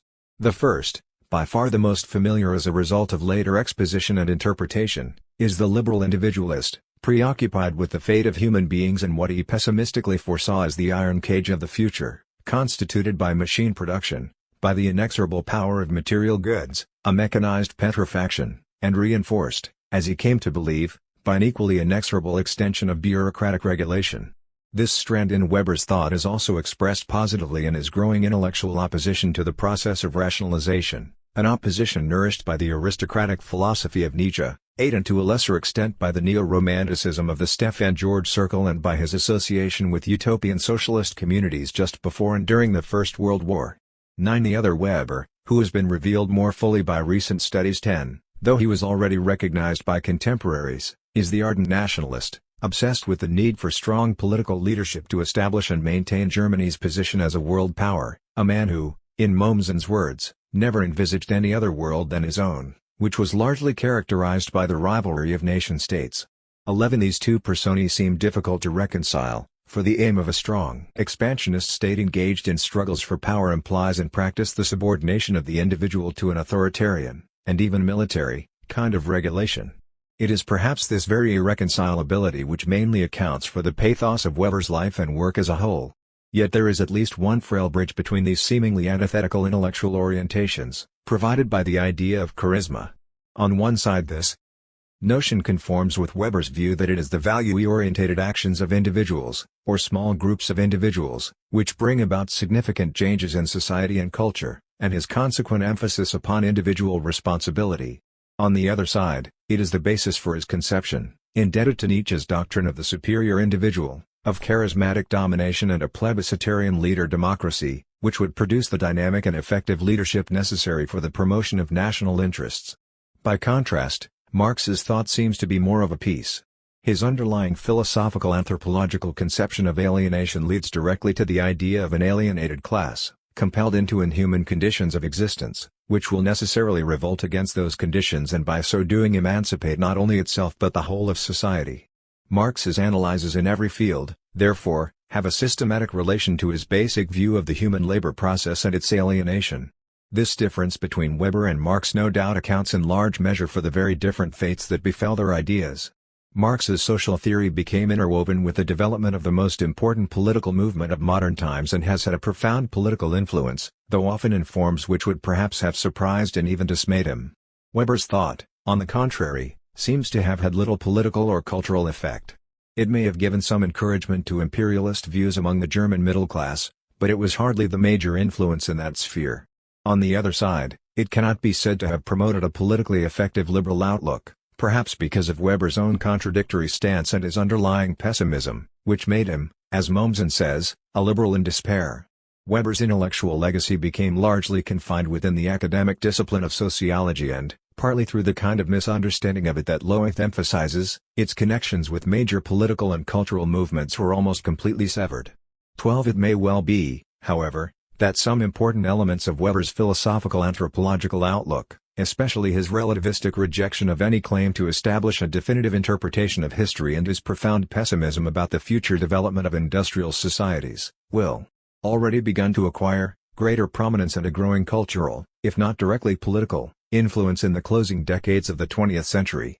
There are indications, notably in the writings of Marcuse, and more generally in the work of the later Frankfurt School, of a deep vein of cultural pessimism in modern Marxist thought, and it is no longer quite inconceivable that a Marxist social theorist might say, in stark contrast with Marx himself, still imbued with the 19th century faith in progress, but in harmony with Weber, that he pursues his studies to see how much I can stand. The grounds of this pessimism are, of course, different and in some degree antithetical. It is not the prospect of bureaucratic socialism, but the apparent failure of socialism as a project of human emancipation to be accomplished through the agency of the proletariat, which weighs upon the spirit of this fin de siècle Marxism. And if some ground for hope is sought, it is clearly not in Weber's vision of the charismatic leader, inextricably bound up with the idea of a powerful nation-state, but in the notion of a general emancipatory interest which harks back to Marx's early writings. 13. Chapter 1. Introduction. Statement of the problem. Like our actual society, which it studies, social science is not unified but divided in two: bourgeois sociology and Marxism. The most important representatives of these two lines of inquiry are Max Weber and Karl Marx. But the sphere of their investigations is one and the same: the capitalist organization of a modern economy and society. This common problem is becoming increasingly apparent in recent sociological investigations. This field of inquiry became a problem, and indeed a fundamental problem, not only because it comprises a specific problematic of economy and society demanding separate treatment, but primarily because this theme involves contemporary man in the whole of his humanity as the fundamental basis of both social and economic questions. Only because it is in man as such that the problematic nature of the bourgeois capitalist social and economic system develops and manifests itself can capitalism itself be grasped in its fundamental significance and made the object of an inquiry within the realm of social philosophy. Since it is necessarily man whose mode of humanity is revealed in the forms of the social and economic conditions of life, a thematically more or less separate analysis of capitalist economy and society, i.e. the capitalist process of production, will be explicitly or implicitly based on a certain view of the human being who is economically active in this form rather than any other. As a critical analysis of human economy and society, such an inquiry will at the same time be guided by an idea of man, which is distinct from the factual situation. One must ultimately refer back to this idea of man if the sociological investigations of Weber and Marx are to be understood in their fundamental and radical significance. To be radical is to grasp things by the root. But for man the root is man himself. To the radically this worldly view of man expressed here as a presupposition for both Marx and Weber. Man, who has found in the fantastic reality of heaven, where he sought a supernatural being, only his own reflection, will no longer be tempted to find only the semblance of himself, a non-human being, where he seeks and must seek his true reality, Marx. 3. We have therefore the following task, to set out the similarities and differences in Marx's and Weber's idea of man as the basis of economy and society. This is to be accomplished through a comparative analysis of the basic themes of their investigations. Such a comparison cannot lead to agreement, for as long as this worldly life is based on itself and is understood in its own terms, it can only know the impossibility of decision in the combat between the ultimate conceivable orientations to life. For the comparison can and should use the shared assumptions to make the differences clear. Such a comparison has 3 presuppositions. Comparison as such presupposes first of all that Marx and Weber are comparable in terms of personality and achievement, that they are of comparable stature. Secondly, a comparison of one thing with another assumes that the objects compared are identical in certain respects while differing in others. And thirdly, a comparison of one with another, by us as a third party, presupposes that their respective goals of research should be distinguished with regard to their idea of man. This was not the deliberate and explicit goal in the research of Marx and Weber, but it was, nevertheless, their original motive. The expressly stated subject of the scientific investigations of Marx and Weber is capitalism, yet the motive for its study was the question of the fate of man in the contemporary human world, whose problematic nature is characterized by the term capitalism. This question concerning the contemporary human world, implicit in the question of capitalism, in turn implies a definite notion of what it is that makes man human within the capitalistic world, of what constitutes man's humanity in such a world. To represent the motive of Marx's and Weber's research from this perspective does not signify that this motive must have been the guiding intention for them, but assumes it is the permanent background from which they pose their questions. Thus, for example, the obvious intention of the Communist Manifesto is practical political while the intention of Weber's studies in the sociology of religion is theoretical historical. Yet this does not preclude the possibility that the basic and original motivation for both Weber's historical research and Marx's manifesto may, nevertheless, have been the one single and profound question concerning our contemporary mode of being human. Parallels might then be drawn, for example, between the agitational critique of the bourgeois in Marx's manifesto and the no less critical analysis in the first of Weber's studies in the sociology of religion, in which the same bourgeois human being is quite differently evaluated. Both critiques concern us ourselves in our historical situation. If this principle of comparison is not arbitrary but central to the substance of their work, then this single question must emerge again and again in the thematically different works of Marx and Weber. It will have to be illustrated, for example, by Marx's first contributions to the Rheinische Zeitung 5 no less than by his Capital, and by Weber's methodological essays on Roscher and Nies as well as his sociology of religion. Yet this underlying anthropological concern is not clearly apparent. It remains obscured, in Weber's case by the emphasis on value-free science, Wissenschaftlichkeit, and in Marx's case by the emphasis on revolutionary praxis. In choosing this idea as the guiding concept of this comparison between Marx and Weber, we must demonstrate the explanatory power of our principle by selective emphasis on those elements in the work of the two authors which are accessible in these particular terms. General characterization of Weber and Marx. To assert the comparability of Weber and Marx, which is our first thesis, in itself requires justification. The enormous difference in the type and magnitude of their impact would seem to preclude the possibility of comparison. Capital and the Communist Manifesto made Marx a historical force of international importance. Marx has become Marxism. By contrast, Weber's theoretical works in sociology, political science, economics and economic history, as well as his topical political writings, have failed to generate further developments even within the narrow confines of their own field, that of social science and the analysis of contemporary politics. It is characteristic of Weber that he did not in any way found a school. 7. A whole class of contemporary humanity derives its notion of its historical human purpose from the writings of Marx, transformed into a world historical force by Lenin. Yet Weber, only a short time after his death, appears as the outmoded representative of political and economic liberalism, 8. As the self-contradictory representative of a waning bourgeois epoch, as the man who always returns when an era, near its end, once more takes stock of its worth. 9. Yet despite this obvious lack of broad influence, Weber's life and his fragmentary work nevertheless encompass the totality of our time. Like Marx, he assimilated enormous masses of scientific material and he followed the political events of his day with the same passion. Both Marx and Weber had at their command a gift of demagogic style and action, yet both have also written almost unreadable works, whose lines of thought seem often to peter out, being overburdened with supportive material and footnotes. With extravagant and remorseless care, Weber follows up the theories of obscure contemporary mediocrities, while Marx smokes out the hornet's nest of the Holy Family. 10. Both Marx and Weber pile scientific acerbity and personal animus upon seeming trivialities. Short articles grow into unfinished books. Thus the question arises, what is the vital impulse behind such vehemence, which is aimed equally at an everyday legal case, an academic appointment, or a book review, or at the future of Germany? Or invested equally in a quarrel with the Rhenish censorship 11 or with Hairvote, 12 are brought to bear on Lassalle and Bakunin and the fate of the international proletariat. 13. The answer is clearly that what was at issue in each case was a totality which was therefore always the same. For Weber this was the rescuing of an ultimate human dignity, for Marx it was the cause of the proletariat. For both it was therefore something akin to human emancipation. It was this passion in their critical attitude and in the impulse behind their scientific work that assured their objectivity towards the phenomena they investigated. 14. Marx concludes the preface to his doctoral dissertation with a Promethean illusion against all heavenly and earthly gods. 15. Self-reliance was also the basis of Weber's critical attitude towards the religious tendencies of the group that had formed around Stefan George 16, although the atheism of the two men was profoundly dissimilar. What ultimately shaped the scientific work of both arose out of an impulse which entirely transcended science as such. This was not only true of Marx, who was led from the academic career he had planned into politics, but also of Weber, who was led in the opposite direction from politics to science. A specific topic of Weber's investigations was the inner-worldly meaning of prophecy.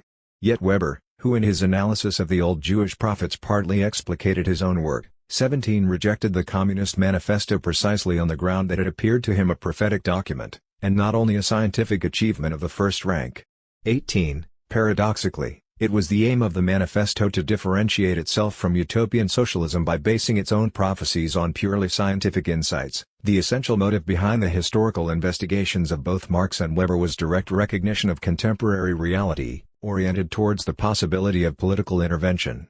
Both men combined the charisma of the prophet with the skills of journalism, advocacy and demagoguery, which Weber regarded as typical of the modern professional politician.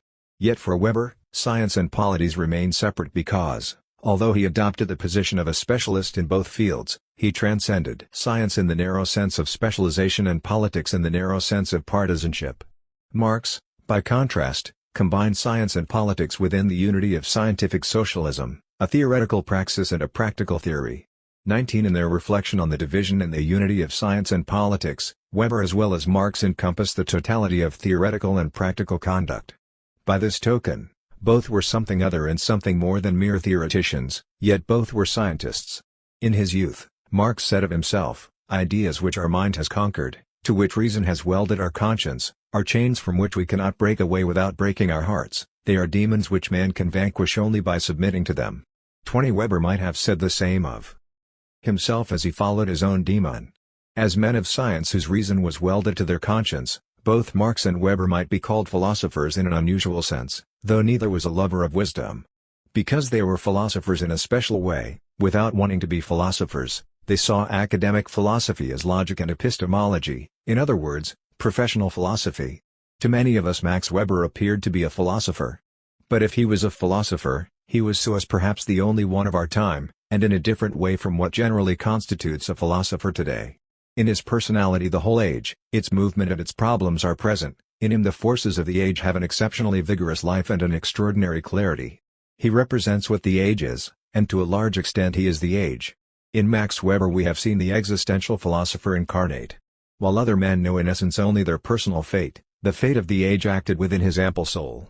His presence made us aware that even today spirit can exist in forms of the highest order.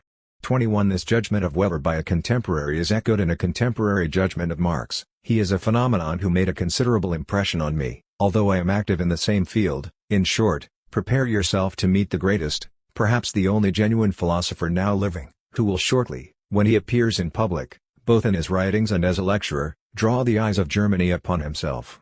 I have always longed for such a man as a teacher in philosophy. Only now do I realize what a dolt I am in the true realm of philosophy.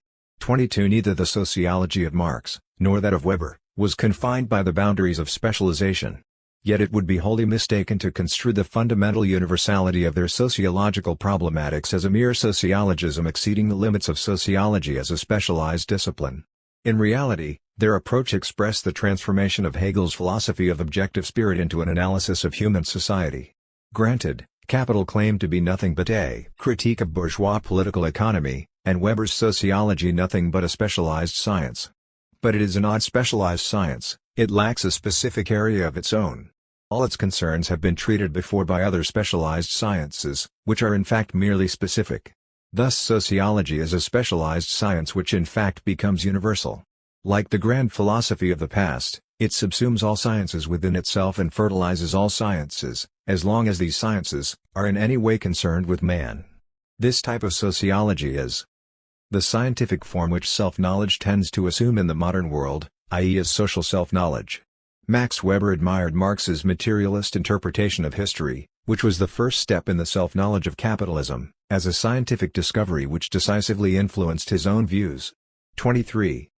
Thus both Marx and Weber were essentially sociologists, namely, philosophical sociologists, not because they founded any particular social philosophy but because they in fact, following the basic principle of their work in the face of the actual problems of our human existence, questioned the totality of the contemporary life situation under the rubric of capitalism.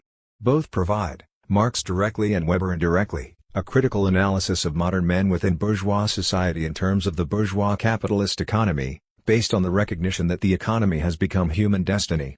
After considering the universal developmental trend of Western culture, Weber pauses to observe, thus it is also with the most fateful force in modern life, capitalism. 24 Similarly, Marx poses the question in the German ideology, how is it that commerce, which in itself is nothing more than the exchange of particular products between various individuals and countries, dominates the entire world, a relation which, like fate in antiquity, hovers over the earth and with its invisible hand, creates and destroys empires and peoples. 25 Marx promptly answers his own question by indicating the way in which men must regain control over the manner of their mutual relations. Marx proposes a therapy while Weber has only a diagnosis to offer. 26 This difference is expressed in their interpretations of capitalism. Weber analyzes capitalism in terms of a universal and inevitable rationalization, which is an inherently neutral perspective but one which is evaluated ambiguously. Marx, by contrast, bases his interpretation on the unambiguously negative concept of a universal but transformable self-alienation. Rationalization or self-alienation, which are alternative characterizations of the fundamental meaning of capitalism, also encapsulate the character of modern science.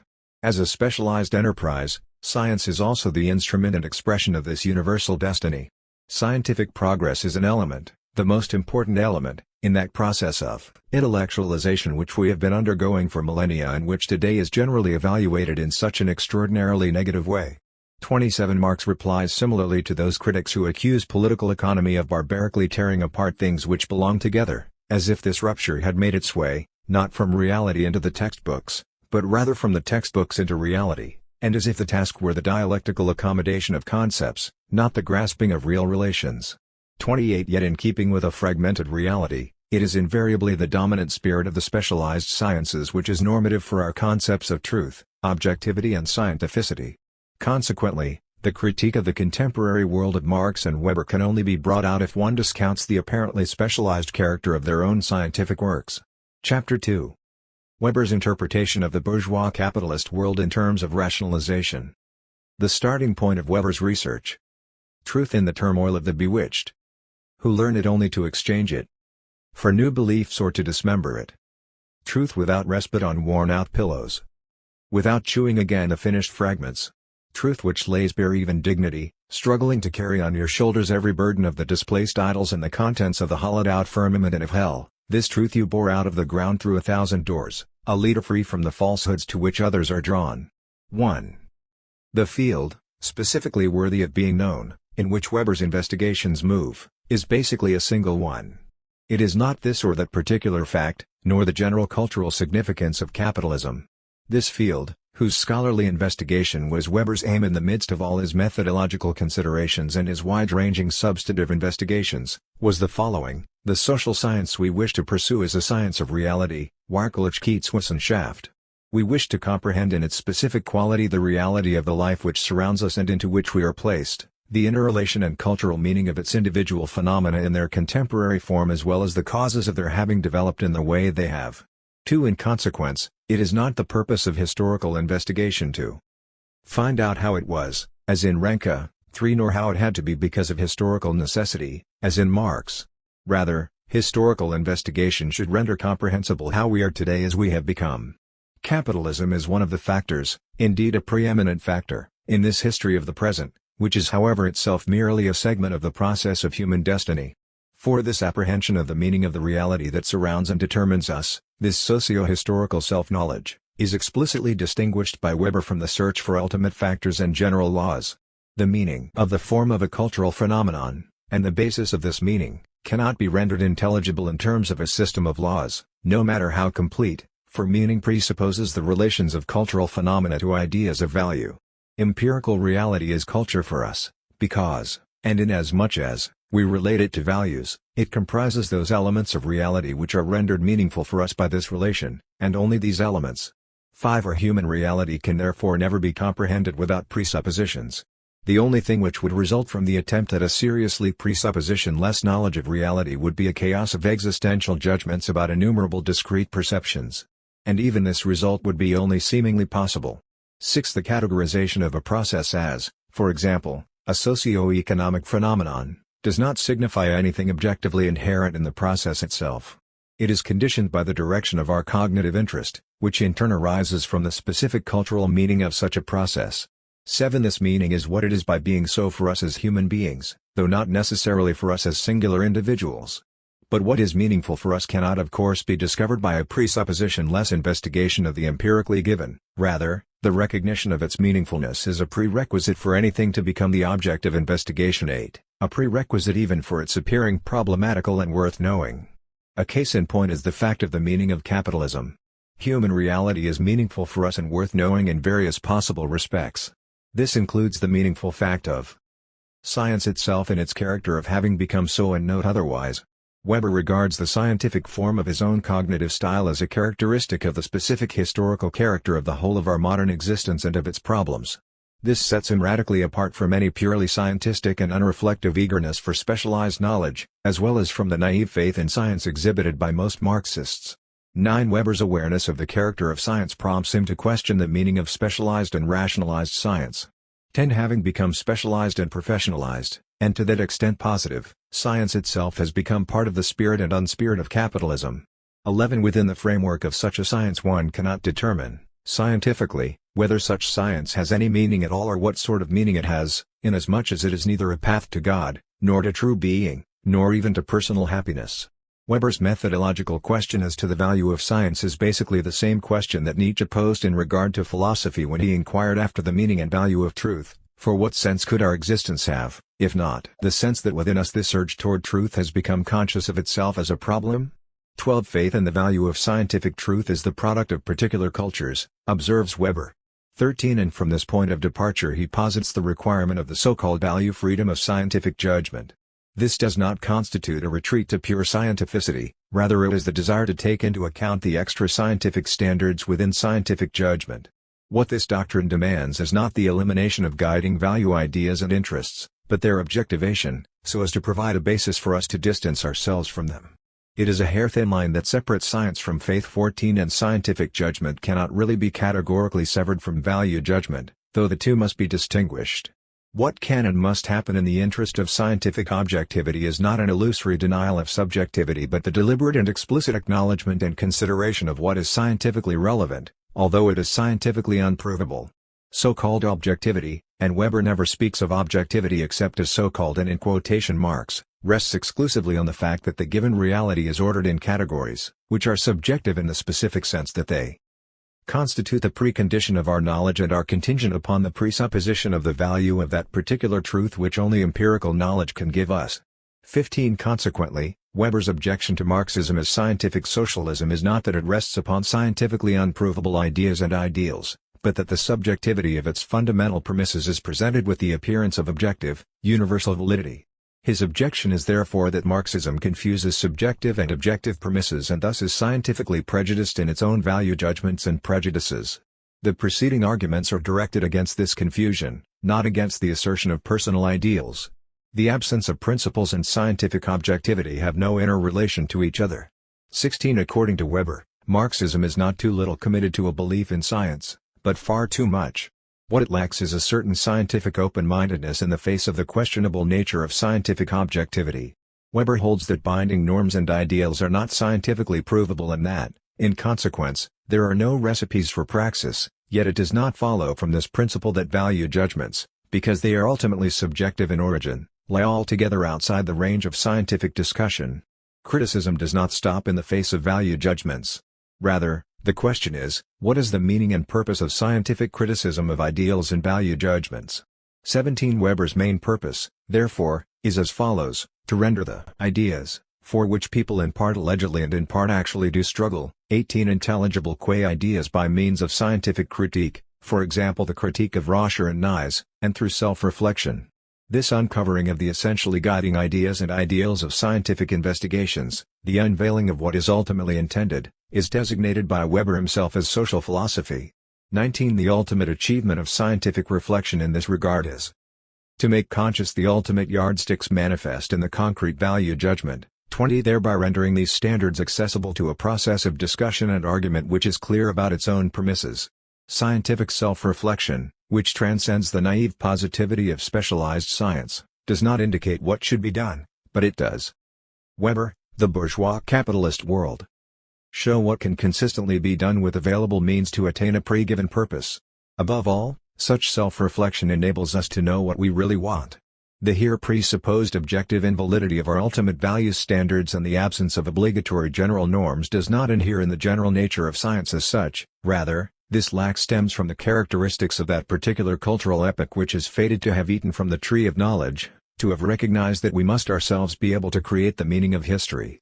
Only an optimistic syncretism can deceive itself theoretically as to the tremendous seriousness of this circumstance or evade its consequences in practice. 21. If large religious communities and prophets were still in existence, generally accepted values could also exist. But in the absence of these, there is nothing but a struggle between many but equally accredited gods, ideals, values and Weltanschauungen. 22. In recognition of this same state of affairs, the anarchy in all deep convictions, and dispensing with metaphysical classroom philosophy, Dilthey attempted to develop generally valid principles out of the historical consciousness itself.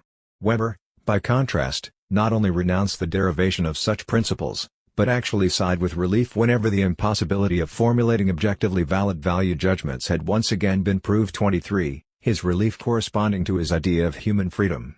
Precisely because scientific investigation rests upon inexplicit but all-pervading and decisive presuppositions of a human kind, because the human being is the precondition of the scientist, Weber's task is no longer one of specialized sociology but of social philosophy.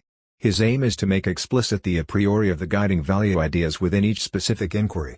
Such an investigation must necessarily seem sterile to the specialized scientist, because, as Weber himself occasionally emphasizes, 24 it yields nothing, that is, in terms of positive scientific progress, yet it does lead to a philosophical re-examination of the possible meaning of scientific objectivity and knowledge. The original motive of this reflection is not a concern with a free-running methodology. Rather, this re-examination of the meaning of scientific objectivity arises itself from a specific belief, namely, the disbelief in the traditional value ideas of scientific research. The most general characteristic of these traditional value ideas is their claim to unconditioned objectivity. It is therefore the belief of science in objective norms and their scientific demonstrability which Weber fundamentally attacks with the means of science itself and for the sake of scientific open-mindedness. This open-mindedness is scientific in precisely the sense in which Marx speaks of a scientific approach as a critical one and speaks of both as truly human. Scientific open-mindedness, especially vis-à-vis one's own prejudices, characterizes for Weber the ethos of theory. Weber sees true human dignity in precisely that approach which draws positive consequences from what is not given. Consequently, his detailed disclosure of the ultimately intended, that is, the guiding value assumptions of scientific research, serves a dual purpose, not merely to establish the presence and significance of these assumptions and then to leave them alone, but the much more definite aim of the demystification of their content. The essential positive purpose of Weber's essays in the philosophy of science is the radical demolition of illusions. The two exemplary treatises on Roscher and Nys involve the methodical destruction of certain specific prejudices and value judgments, namely, those which impair scientific open-mindedness by contradicting the fact of human history that today's perspective is essentially secular, that science, as Nietzsche said, is scientific atheism. 25 Weber's methodological treatises spring ultimately from his awareness of this particular situation, that after 1,000 years of an allegedly or supposedly exclusive orientation toward the magnificent pathos of the Christian ethic, our eyes have become blinded to it. 26 His essays emerge with an inner logic from his recognition of the questionable character not merely of modern science and culture but of our present orientation to life in general. Weber was quite aware of this underlying motive of his methodological reflections, just as Marx was aware of the fundamental meaning of his specific critique of Hegel's philosophy of right and its method. Weber concludes his programmatic treatise on the objectivity of knowledge in social and political science with a defense against the possible misunderstanding that these methodological and conceptual reflections had any significance per se. But he is no less negative towards fact-grubbers who are insensitive to the refinement of a new thought. Finally, he provides the following positive justification of the necessity of these apparently sterile deliberations. In a time of specialization, all work in the field of cultural science will regard the treatment of its material as an end in itself. Once the material has been defined by a specific problematic and some methodological principles have been set up, one then no longer constantly and deliberately measures the cognitive value of discrete facts and findings against ultimate value assumptions. Indeed, one altogether ceases to be conscious that these facts are anchored in value assumptions. And it is a good thing that this is so. But at a certain point a different perspective enters, the meaningfulness of unreflectively applied perspectives becomes uncertain, and the way is lost in the dusk. The light of the great cultural problems moves on. Then science too prepares to change its standpoint and its conceptual apparatus and to look down from the heights of thought towards the stream of events. 27 Thus whenever traditional attitudes and perspectives become uncertain, the methods and conceptual apparatus of science also change. Purely methodological reflections without the formulation and solution of substantive problems seem unfruitful to Weber, but in certain historical situations such reflections become unavoidable and important.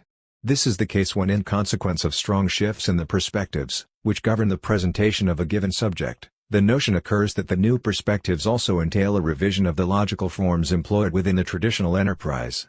This, in turn, produces uncertainty as to the essential nature of one's own work. Such a situation unquestionably exists at present in the case of history. 28 In his essays on Roscher and Nys, Weber produces a detailed analysis and demystification of ultimate standards of scientific judgment which had become meaningless. He traces back the curious contradictions which he demonstrates in Roscher's works to an unclarified relationship between concept and reality. Ultimately this implies an unclarified relationship between man in the process of attaining knowledge and the reality of our contemporary world. Roscher's analysis of historical events retains everywhere an unexplained background. Roscher does not even intend to explain this background, even though it is precisely this residual element which according to him holds everything together. Roscher calls this pervasive background alternately in modern biological terms the vital force, and at other times the thoughts of God or superhuman decisions. The eminentistic character of Roscher's philosophical argumentation 29 is thus ultimately rooted in an unspecified but definite faith in providence, even though Roscher's formulation carefully avoids direct reference to divine order. He does not deduce reality from ideas in the manner of Hegel, but nor does he reduce the knowledge of reality to that which is humanly and empirically provable.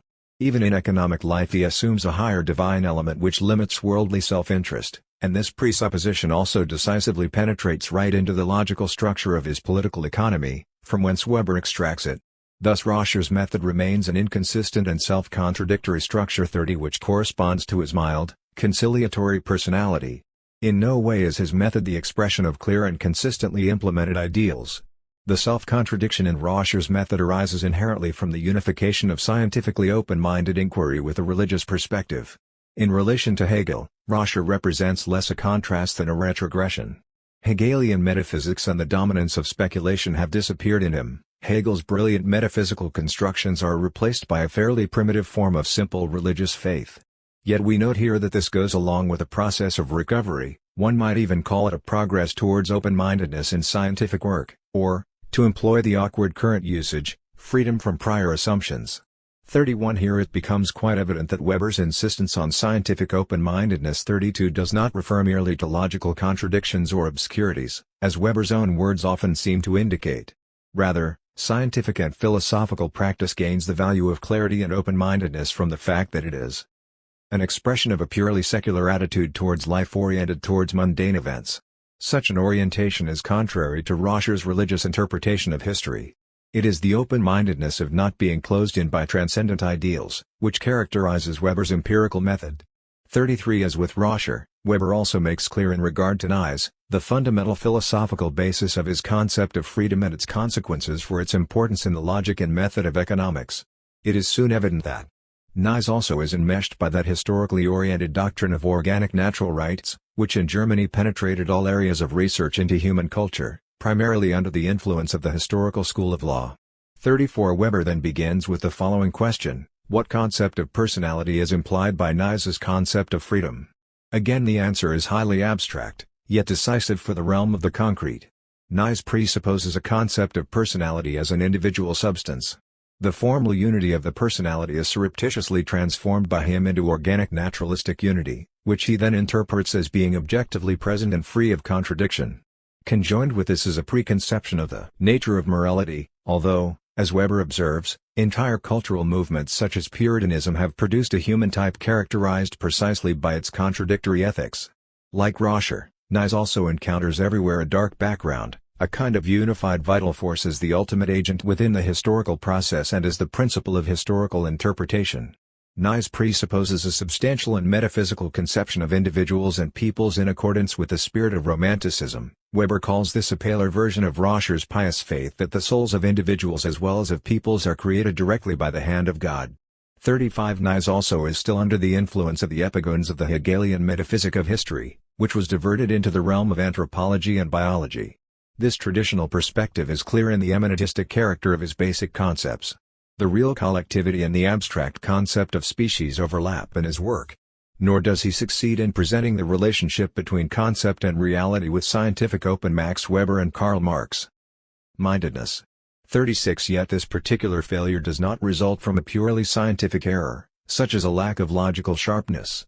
Rather, this eminentistic logic is in itself the consequence of general metaphysical or ontological premises. These, in turn, are based on what Dilthey has called the vestiges of a metaphysical attitude of humanity to reality. 37 What Weber actually reveals is not a purely scientific ambiguity. Rather, he points to the fact that Nies is scientifically ambiguous precisely to the extent that he has not yet become fully secular in his orientation. What changes as a result of Weber's rejection of the eminentistic conceptualizations of Roscher and Nies is therefore not merely a logical conceptual apparatus. The change affects the fundamental methodology and, at the same time, the crucial concept of reality itself, which is presented in this particular way by means of this methodology and in these concepts.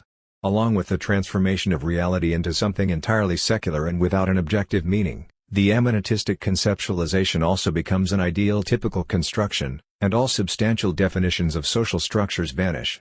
The constructivist and nominalistic character of Weber's basic methodological concepts and the whole style of his scientific approach do not arise from an immediate demand of science as such. Nor can this approach be countered in terms of the phenomena, for that would presuppose that phenomena could be addressed only through one logos. It is, rather, another consistent expression of a quite specific attitude of humanity towards reality. The ideal typical construct is based upon a human being who is specifically free of illusions, thrown back upon itself by a world which has become objectively meaningless and sober and to this extent emphatically realistic. This human being is thus forced to attempt its own construction of substantive meaning and meaning context. It must first of all define its relation to reality as its own, and create meaning in both theoretical and practical terms. Nation, state and individual can then no longer be conceived and interpreted as unified substances with deeper backgrounds, not just because this would be simply unscientific, but because such a view would be enmeshed in transcendent prejudices and ideals, while the world in which we are situated no longer justifies prejudices of that particular sort. Only in these terms can one understand such positions as Weber's exemplary definition of the existence of the state in terms of the probability that certain kinds of social action, namely, the action of individuals, will occur. It is de facto based on the model of a quite specific state like reality, namely, the modern state within which we are situated. 38 This is a conception of the state as a kind of rational institution, an enterprise. In Hegelian terms, it is the Verstandesstaat, the rational state of civil society. 39 Or, in Marx's terms, an abstract universality set above individuals as single private persons. 40 Weber misunderstands himself as a specialized scientist when he insists, vis-à-vis Spahn, 41 on the purely methodological significance of his individualistic and rational definition and denies its substantive character as well as its value-relatedness. 42 What Weber proved in regard to Roscher and Nies holds equally true for himself, ultimate presuppositions and Weltanschauungen extend right into the logical structure. Yet the ultimate assumption inherent in Weber's individualistic definition of so-called social structures is this, that today only the individual, the self-sufficient single person, is true and real and entitled to existence, because objectivities of all kinds have been demystified, through rationalization, and no longer have any independent meaning. If the state were indeed still a res publica and man as such a citizen of city and state rather than primarily a private person responsible only to himself, then it would be meaningful to interpret the state itself in substantial and universalistic terms and not merely in terms of the chances of its existence. Here again Weber's scientific open-mindedness, Unbefangenheit, shows itself as a matter of no longer being enmeshed in transcendent prejudices. Another of these prejudices, transcendent in the broadest sense and extending far beyond the sober everyday life of a disenchanted world, is also shared by Marxism. It is the faith in objective development and progress. 43 Yet this faith becomes necessary only when the need arises to provide a secular but, nevertheless objective meaning for human destiny once it has been voided of religious content. 44 According to Weber, this need is inconsistent with secularity. For sober reality now stands in a secular light, and the principle for the interpretation of this sobered world is the process of rationalization through which the world has disenchanted and sobered itself. Yet the yardstick by which Weber judges the historical fact of rationalization is its apparent opposite, namely, the freedom of the independent self-sufficient individual, the human hero, in relation to the excessive weight of the kinds of orders, institutions, organizations and establishments affected by rationalization in modern life. 45 This thesis must now be developed more closely by means of an analysis of the original and comprehensive meaning of rationalization, which is also the counter-concept to Marx's interpretation of the same phenomenon in terms of self-alienation. Rationality is the problematic expression of the modern world. It is the destiny of our era, with its characteristic rationalization and intellectualization and, above all, the disenchantment of the world, that precisely the ultimate and most sublime values have withdrawn from the public sphere. 46. It has been established that the fundamental and entire theme of Weber's investigations is the character of the reality surrounding us and into which we have been placed. The basic motif of his scientific inquiry turns out to be the trend towards secularity. Weber summed up the particular problematic of this reality of ours in the concept of rationality. He attempted to make intelligible this general process of the rationalization of our whole existence precisely because the rationality which emerges from this process is something specifically irrational and incomprehensible. For example, earning money in order to secure one's standard of living is rational and intelligible. Yet rationalized money-making for the sake of making money, conceived purely as an end in itself, is specifically irrational. The elementary and decisive fact is this: every instance of radical rationalization is inevitably fated to engender irrationality. Weber specifically noted this in his reply to a criticism offered by Brentano. 47 There he declared that it is in fact a matter of rationalization in the direction of an irrational way of life. Only because of this, and by no means for its own sake, is rationalization a phenomenon which is specifically problematic and worth knowing about, rather than merely one phenomenon among many. Weber demonstrated the fact of rationalization in its universal and fundamental, world historical and anthropological significance in his preface to the Sociology of Religion, Volume 1. The phenomenon of rationalization is the great principle not only for his Sociology of Religion and methodological essays but of his entire system. 48, not least his political writings. For him it represents the basic characteristic of the Western way of life in general and, in short, our destiny. One may nevertheless relate to this destiny as variously as Weber and Marx, and hence interpret it differently, from the viewpoint of the sociology of religion or in the perspective of political economy. Even the approach from the standpoint of the sociology of religion aims in the end to be nothing less than a contribution to the sociology of rationalism itself. 49 In explicit contrast and in supposed opposition to Marx's economic analysis, the distinctive character of Weber's analysis of capitalism in terms of the sociology of religion consists of the following. Weber did not regard capitalism as a power made up of relations of the forces and means of production which had become autonomous, so that everything else could be understood therefrom in terms of ideology. According to Weber, capitalism could only become the most fateful power in human life because it had itself already developed within the framework of a rational way of life. The rationality which is claimed as a principle of understanding is thus not only the rationality of something, the rationality of a certain domain, which then also acts as a determinant for other areas of life. Despite his specialized scientific procedure, in the form of the reversible causal imputation of particular factors, Weber conceived of this rationality as an original totality, as the totality of an attitude to life and way of life, which is subject to a variety of causal conditions but is nevertheless unique, as the Occidental ethos. This determinant ethos 50 manifests itself in the spirit of bourgeois capitalism as well as in that of bourgeois Protestantism. 51 Both religion and the economy are formed in their living religious and economic reality within the current of this determinant totality, and they, in turn, concretize this totality by leaving their imprint upon it. The form taken by the economy is not a direct consequence of a particular faith, nor is this faith an eminentistic consequence of a substantive economy. Rather, both are shaped rationally on the basis of a general rationality. In the conduct of life, in its primarily economic significance, capitalism per se cannot be regarded as the independent origin of rationality. Rather, a rational way of life, originally motivated by religion, let capitalism in the economic sense grow into a dominant force of life. Thus where the tendency towards certain kinds of practical rational lifestyles was absent, even the development towards an economically rational way of life met serious internal resistance. In the past 52 the formative elements of a way of life included religious forces, and the ethical ideas of duty anchored in a belief in these forces, to a degree hardly intelligible today. Hence Weber searches for the inner connection between the Protestant ethic and the spirit of capitalism. The inner elective affinity, Wahlverwandtschaft, between the two is that of an ideology of religious faith and economic action. Both are based on a general spirit or ethos, whose socially distinctive carrier is the Western bourgeoisie. This general spirit of rationality dominates the arts 53 and sciences as well as the legal, administrative, social and economic life of modern humanity. This universal rationalization of life entails a system of multiple dependencies, an iron cage of subordination, a general subjection of man to an apparatus. Every individual is inescapably integrated into one or another enterprise, whether in the economy or in science. And yet, Weber's essay Politics as a Vocation closes with such a yet. It is precisely this rationality which for Weber is the locus of freedom.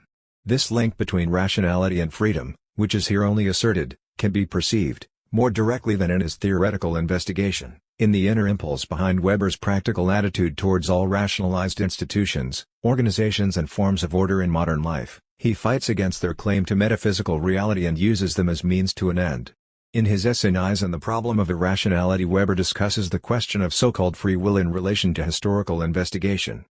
Time and again one encounters statements that the unpredictability of personal action, considered as a consequence of freedom, represents a specific dignity of human beings and hence of history. This view is expressed either directly or covertly, by presenting the creative significance of the acting personality as a contrast to the mechanical causality of natural events. 54 In a footnote, Weber comments ironically on Treitschke's and Meinecke's reverence in the face of a so-called irrational remnant, an inner sanctum and mystery of the free personality. 55 What Weber wants to demonstrate in his subsequent remarks 56 is by no means the individual's lack of freedom, but rather the trivial, self-evident fact, continually forgotten or obscured, that this creative freedom, primarily attributed to man, is not an objectively demonstrable attribute of man. It is something which can be seen only on the basis of a value judgment, a specific evaluation, based on a subjective attitude to a set of facts which in themselves are insignificant. In themselves, unpredictability and therefore irrationality are not primary attributes of free human action, contrasted with the predictability of events in nature. In fact, for example, the weather may be less predictable than human behavior. Every military command, every penal statute, indeed every statement we make in our interaction with others, counts on producing certain effects in the psyche of those to whom it is addressed. It does not anticipate an absolute absence of ambiguity in every respect and for all purposes, merely a response adequate to the purpose which the command, the statute, or the concrete utterance in general was intended to serve. 57 In reality, human conduct becomes less predictable, the less it is free action, i.e. the less control a person has of himself or herself and therefore the freedom of his or her own actions. The freer the actor's decision, the more it results from his or her own considerations, undistorted by outer compulsion or irresistible effects, the more motivation itself, cateris paribus, falls remorselessly within the categories of means and end. Hence the rational analysis of motivation can succeed more completely. Moreover, the freer the action is in the sense described here, i.e. the less it has the character of a natural event, the more the concept of personality comes into play. This concept of personality finds its essence in the constancy of its inner relation to certain ultimate values and life meanings. In the course of action, these turn into purposes and are thus translated into teleologically rational action. The increase of such freedom therefore leaves less and less room for that romantic naturalistic formulation of the concept of personality, which instead seeks the true sanctum of the personality in the dark, undifferentiated, vegetative underground of personal life, i.e. in that irrationality which people have in common with animals. It is this kind of romanticism which lies behind the mystery of the personality in the sense in which it is invoked occasionally by Treitschke and very often by many others, and which then, where possible, consigns the freedom of the will to these naturalistic regions. The absurdity of the latter approach is evident even in immediate experience. We feel ourselves to be compelled precisely by those irrational elements of our action, or at least partially conditioned by them in a way which is not immanent in our will. 58. This point becomes even more explicit in Weber's argument with E. Meyer. It is obvious what is mistaken about the assumption that freedom of the will, however it is understood, is identical with the irrationality of action. The characteristic of unpredictability, equal to but not greater than the unpredictability of blind, natural forces, is the privilege of the insane. On the contrary, we associate the strongest empirical feeling of freedom with precisely those actions which we know ourselves to have accomplished rationally, i.e. in the absence of physical or psychic compulsion, actions in which we pursue a clearly conscious purpose by what to our knowledge are the most adequate means. 59. Rationality thus goes together with the freedom of action in that it is freedom itself in the form of a teleological rationality. 60. The pursuit of a purpose defined by ultimate values or life meanings through the free consideration of adequate means. Such purpose of rational action concretely expresses the personality as a constant relation of a human being to ultimate values. To act as a free person therefore means to act purposively, by rationally matching the available means to a defined purpose, and to that extent to act logically or consistently. The deliberate calculation of the opportunities for and consequences of purposively oriented action, conditioned by the means available in each case, manifests at the same time both the rationality and the freedom of the action. The freer a person is in his or her consideration and calculation of what is required, the means, for something, a particular purpose, the more his or her action assumes a purposive rational character and thus becomes proportionally more understandable. Free action, however, is all the more closely bound to have recourse to specific appropriate means.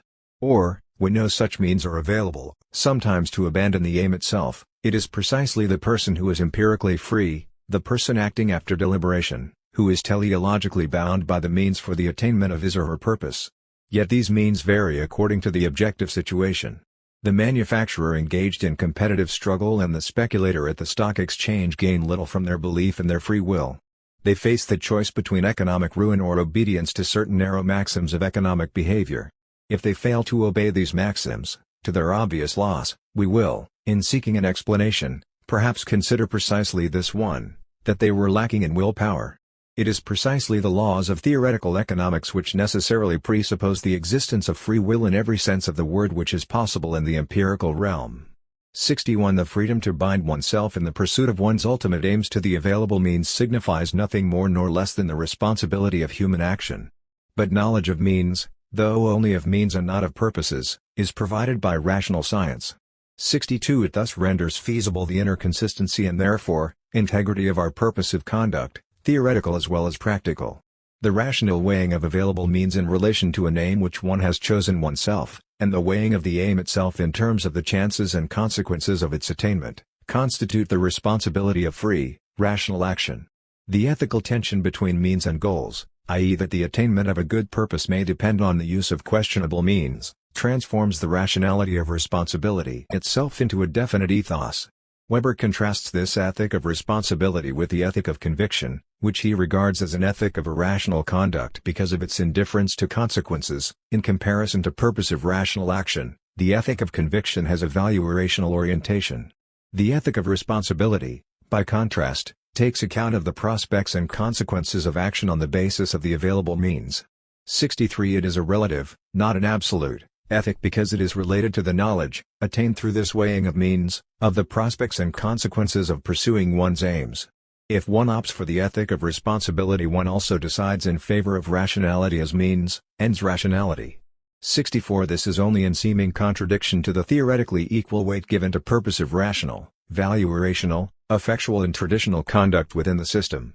65. The real and primary reason for Weber's obvious preference for the purposive rational schema is not the fact that it affords the greatest measure of constructive understandability of human conduct, but the specific responsibility of purposive rational action itself. Inasmuch as rationality thus has its roots in the ethos of responsibility, it refers back to Weber's concept of man, cf. the following section. The peculiar irrationality formed within the process of rationalization, and which is the real motive for the investigation of this process, also appears to Weber in terms of this relation between means and ends, which for him is the basis for the concepts of rationality and freedom, namely, in terms of a reversal of this relation.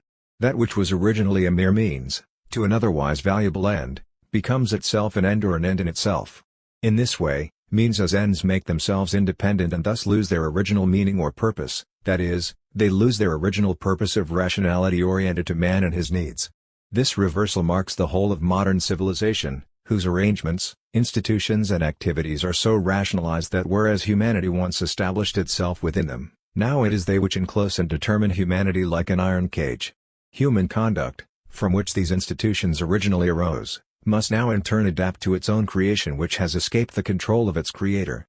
Weber himself declared that here lies the real problem of culture, rationalization towards the irrational, and that he and Marx agreed in the definition of this problem but differed in its evaluation.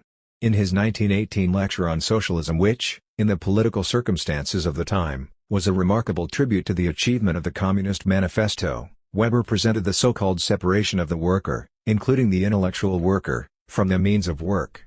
He summed up, "All this is what socialism conceives as the domination of things over men. This really means the domination of means over ends, the end being the satisfaction of needs."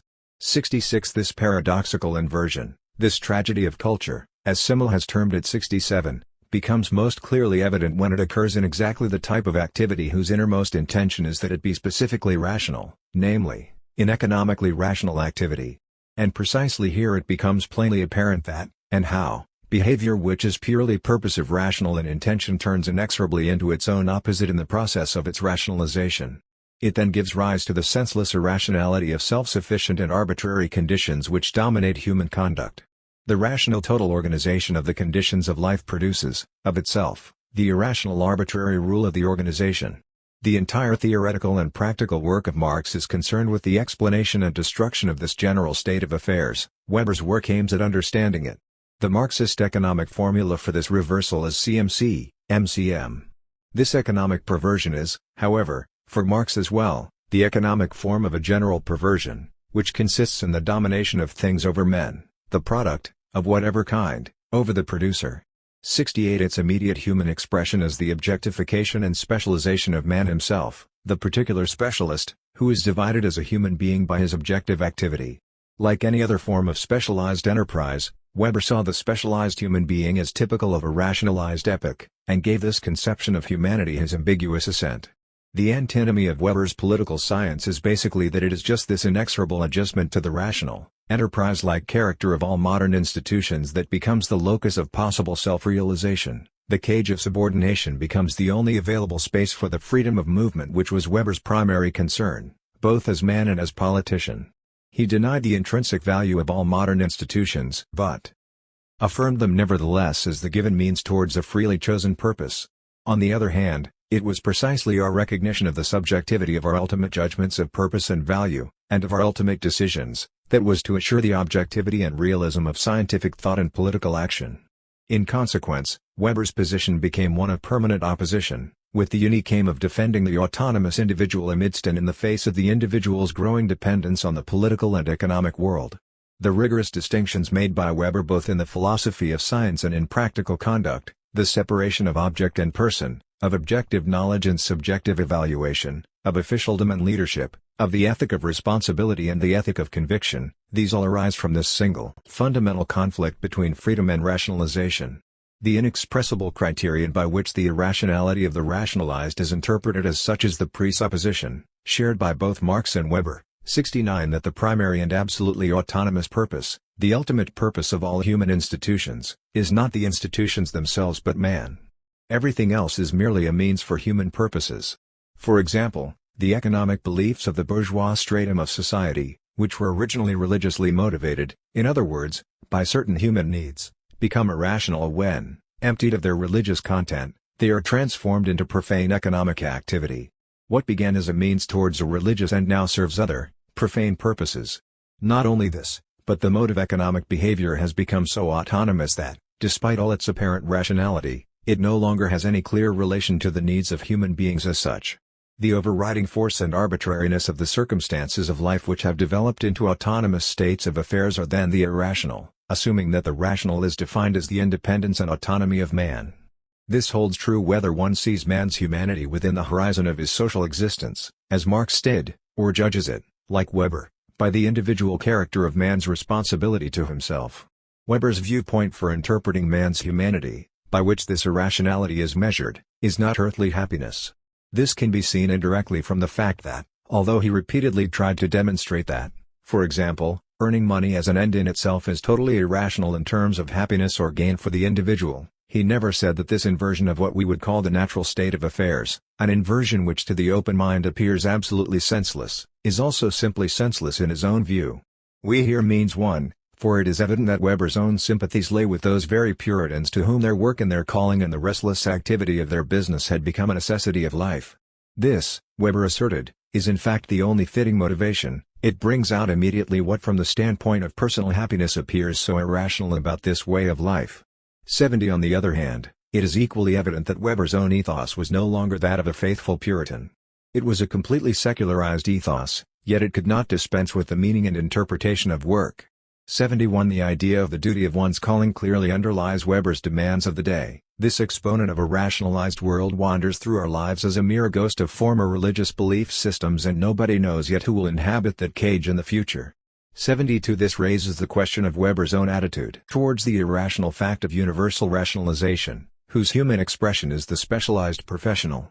He clearly neither condemned rationalization in Marxist terms, from the perspective of happiness, as in humanity, nor affirmed it as a stage in the progress of humanity. Why did he not, like Marx, fight against this universal self-estrangement of man? Why did he not, like Marx, describe this same phenomenon as a depraved materialism of self-alienation rather than use the scientifically neutral concept of rationality, which is ambiguous in its possible evaluative connotations? Rationality is ambiguous because it expresses the specific achievement of the modern world and at the same time the questionable character of this achievement. Did not Weber, thus, in the same breath, both acclaim and decry this fateful process of rationalization? 73. He called nothing more sharply in question, with all the passion of his personality, than precisely the planned and calculated order, security and specialization of modern life in all its political, social, economic and scientific institutions. And yet he confessed himself to be, from the first sentence of his Sociology of Religion to his last lecture on Science as a Vocation, a child of his time, a specialist both as man and as scientist. 74. How could he deliberately place himself within this world, actually making himself the advocate of this devil of intellectual rationalization, and of the flowers of evil? Or does his quotation of Les Fleurs du Mal allegorically reveal the secret of his own attitude to all this, and thus to the irrational rationality of our world? 75. If we know anything at all, we know this again today: something can be holy not only in spite of not being beautiful, but because and inasmuch as it is not beautiful. He supported this observation with references to the Bible, and to Nietzsche. And he posited as common knowledge that something can be true, although and inasmuch as it is neither beautiful, nor holy, nor good. 76. Elsewhere he referred to this as the ethical irrationality of the world, which is unbearable for someone who espouses an absolute ethic of conviction. If it were true that good can only come from good and that evil only produces evil, there would be no problems of politics as a vocation. What, then, are the flowers of evil, if this evil is rationality? Here, indeed, the crack seems to open through which one must peer into the inner unity of this ambivalent attitude to the reality which surrounds us and in which we are placed. The unity of this ambivalence is the previously identified connection between rationality and freedom. 77. Which we must now elucidate more precisely in relation to Weber's idea of man. This freedom can be in inner accord with rationality only if it is not a freedom from the rationalized world but a freedom within the iron cage, which governs even those not directly engaged in economic activity with overwhelming force and will perhaps continue to do so until the last hundredweight of fossil fuel has burned out. 78 But what is the nature of this inner worldly freedom which is based on the rationalization of our world? Rationality is the capacity for individual responsibility amidst universal dependency. It is entirely true and confirmed by all historical experience, that the possible would not be attained unless time and again one reached out in the world for the impossible. But he who can do this must not only be a leader but also, in a very straightforward sense of the word, a hero. 79 The positive meaning of rationality is, for Weber, its apparent opposite. This is not evident from Weber's sociology of religion, which is, in intention, a purely historical investigation. Weber does not pursue the theme of the prophetic sentences cited in Note 72 on p. 85, rather, it is evident from his political writings, particularly Section 2 of Parliament and Government, 80 and from a conference speech. 81 Both works fight against rationalization in its political form as bureaucratization and nationalization. Weber asserts that the First World War constitutes a further advance in the process of general rationalization, that is, in the rationally calculating, labor-dividing, specialized bureaucratic organization of all human institutions of authority. The process extends over the way of life of army and state as much as that of factories, scientific technical schools and universities. Specialized examinations of all kinds increasingly become the precondition for a secure position as an official. This, as one knows, had been even earlier the real order of the day, supported both by the interest of the universities in high enrollment and by the ambition of their students to obtain official appointments. It applies both within the state and outside it. This prosaic fact of bureaucratic specialization lurks even behind the socialism of the future. 82 Even where socialism strives for the opposite, it ends up strengthening the power of the bureaucracy, which is the characteristic mark of the present era and the foreseeable future. The progressive elimination of private capitalism is theoretically quite thinkable, although this is probably not such a simple matter as some literary people, who do not know about private capitalism, dream it to be. It will certainly not be the consequence of this war. But assuming it succeeds, what would be its practical significance? The shattering of the iron cage of modern industrial work? No. Rather it would mean that the management of nationalized or in some way socialized enterprises would also become bureaucratic. 83. This living machine, characterized by rational professional specialization and training, is exactly like an inanimate machine, spirit, which has solidified. Together with the inanimate machine, the living machine constructs the cage of future bondage. Perhaps men will be forced to fit themselves helplessly into this cage if a technically good, that is, a rational bureaucratic administration and provision of services, is to be the ultimate and the only value to decide the way in which their affairs are managed. For bureaucracy performs this task incomparably better than any other structure of domination. 84 An organic, that is, an Oriental Egyptian, social structure would then take shape. Yet in contrast to the Oriental mood, this new social structure would be as severely rational as a machine itself. Who would deny that some such possibility lies in the womb of the future? Let us assume that precisely this possibility is an inexorable fate. Who would not smile then at the fear of our literary men that future political and social development might bring too much individualism or democracy or such like, or at their assertions that true freedom could dawn only when the present anarchy of our economic production and the party games of our parliament have been eliminated in favor of social order and organic structure, that is, the pacifism of social impotence under the wings of the only certainly inescapable power, bureaucracy in the state and the economy.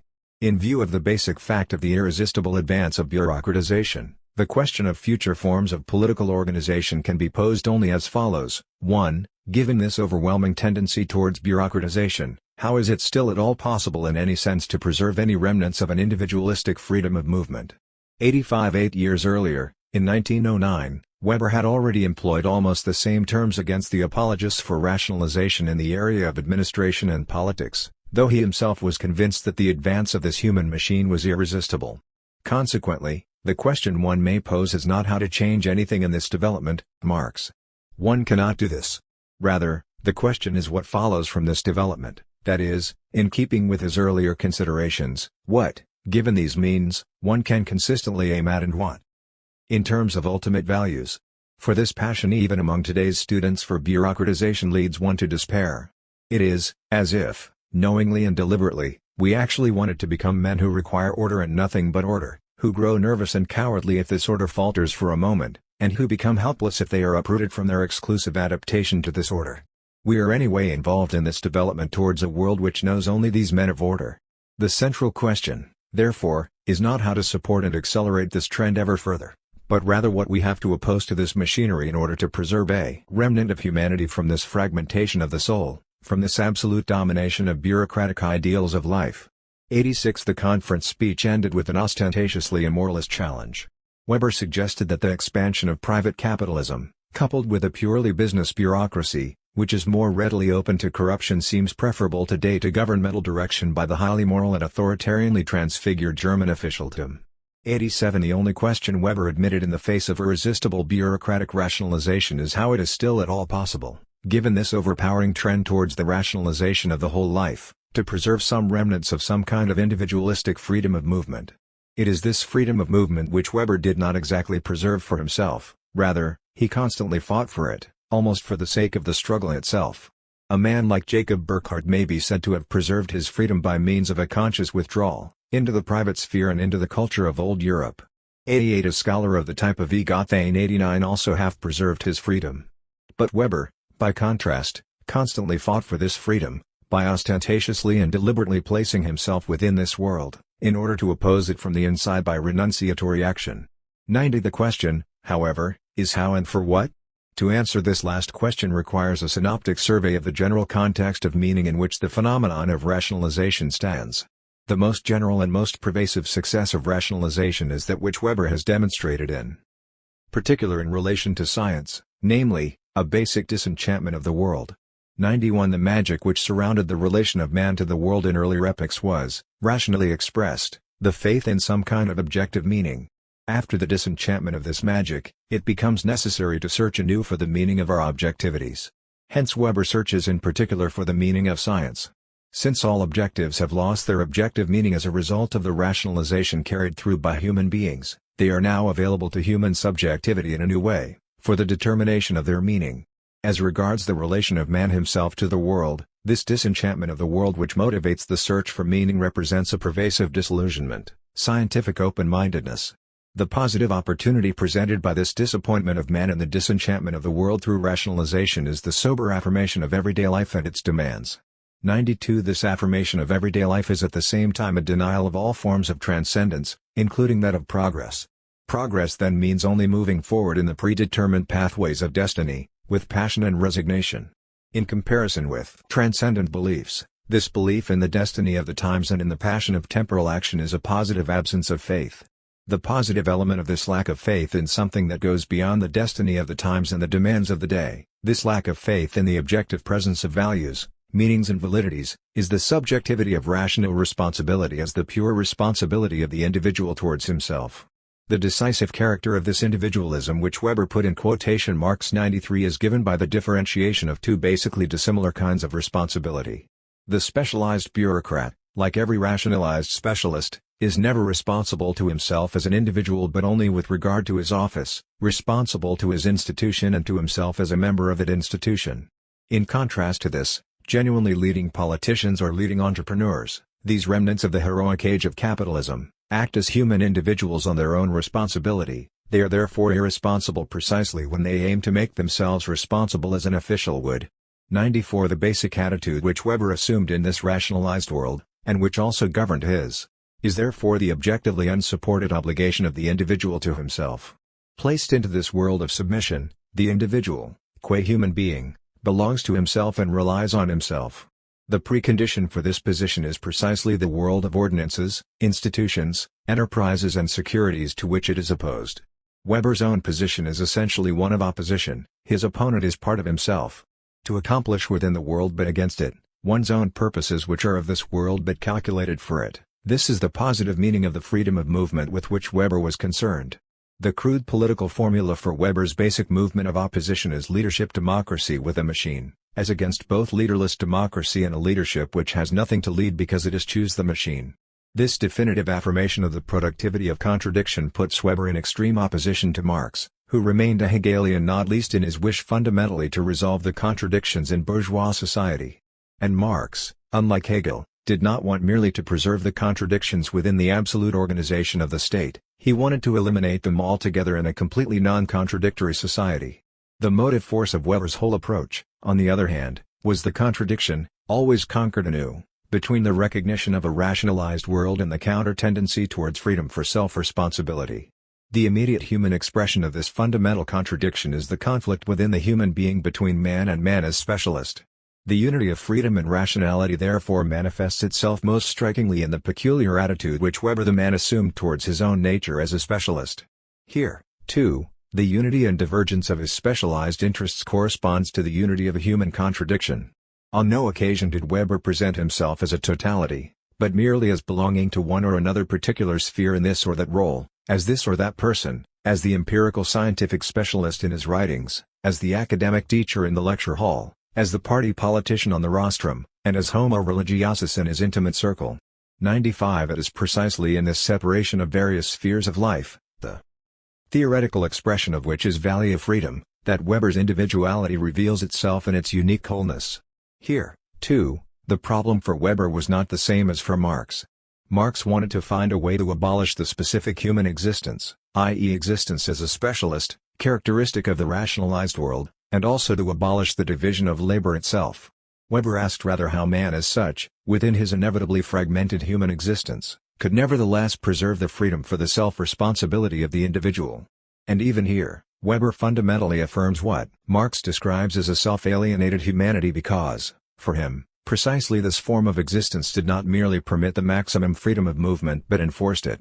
Amidst this trained and specialized world of specialists without spirit and hedonists without heart, one may take action here and there, with the passionate force of negativity, to break through some particular cage of bondage. That was the meaning of freedom of movement. Just as Weber, in the realm of politics, posited the truly leading politician and entrepreneur, the individual, as one who acts within the inevitable bureaucratization, so he conceived the preservation of the human individual in general as taking place within a sphere of entrenched specialization and in relation to this. In submitting to this destiny, he also set himself against it. But this opposition is based on the permanent precondition of a prior submission.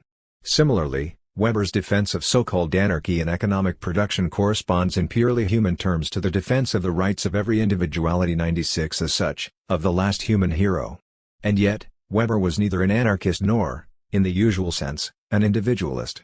He wanted to rescue the soul from the overwhelming power of the man of order, but this soul is not the sentimental soul of Rathenau zur Mechanik des Geistes, mechanics of the spirit. Rather it is the soul in the midst of the heartlessness of human calculation.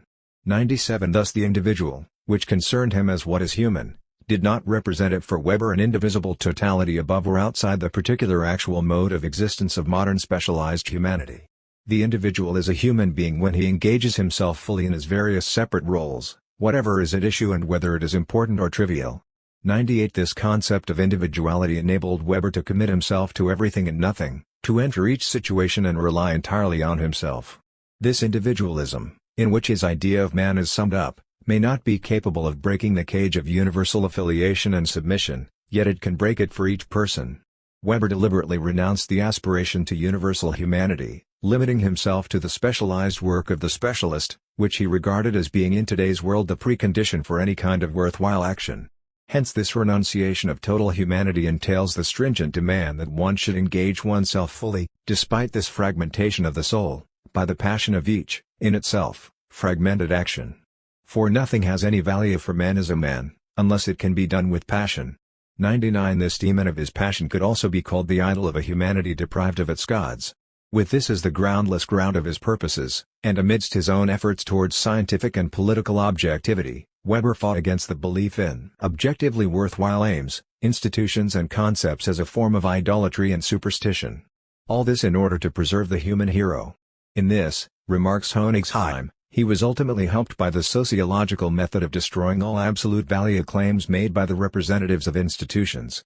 Sociology was of particular use in the service of this freedom of movement. By this method, Weber created for himself a platform of negativity on which the human hero, in a very modest sense of the word, could develop his activity. 100 The intellectual expression of this humanity Weber called plain intellectual integrity. It consists in giving account to oneself of the ultimate meaning of one's own actions. 101 This idea of human freedom does not contrast merely with the average individualism, which Hegel and Marx opposed as the Philistine freedom of private whim. It also stands in extreme contrast to the kind of freedom to which Marx wanted humanly to emancipate humanity, and which, to him, was the freedom of the highest community. This Marxian idea Weber regarded as utopian. Conversely, Marx would have considered Weber's human hero as calling up from the dead the heroic times of the bourgeoisie, whose sober reality is unheroic and merely the ghost of its great epoch. 102 What was for Weber an unavoidable destiny was for Marx merely the prehistory of humanity.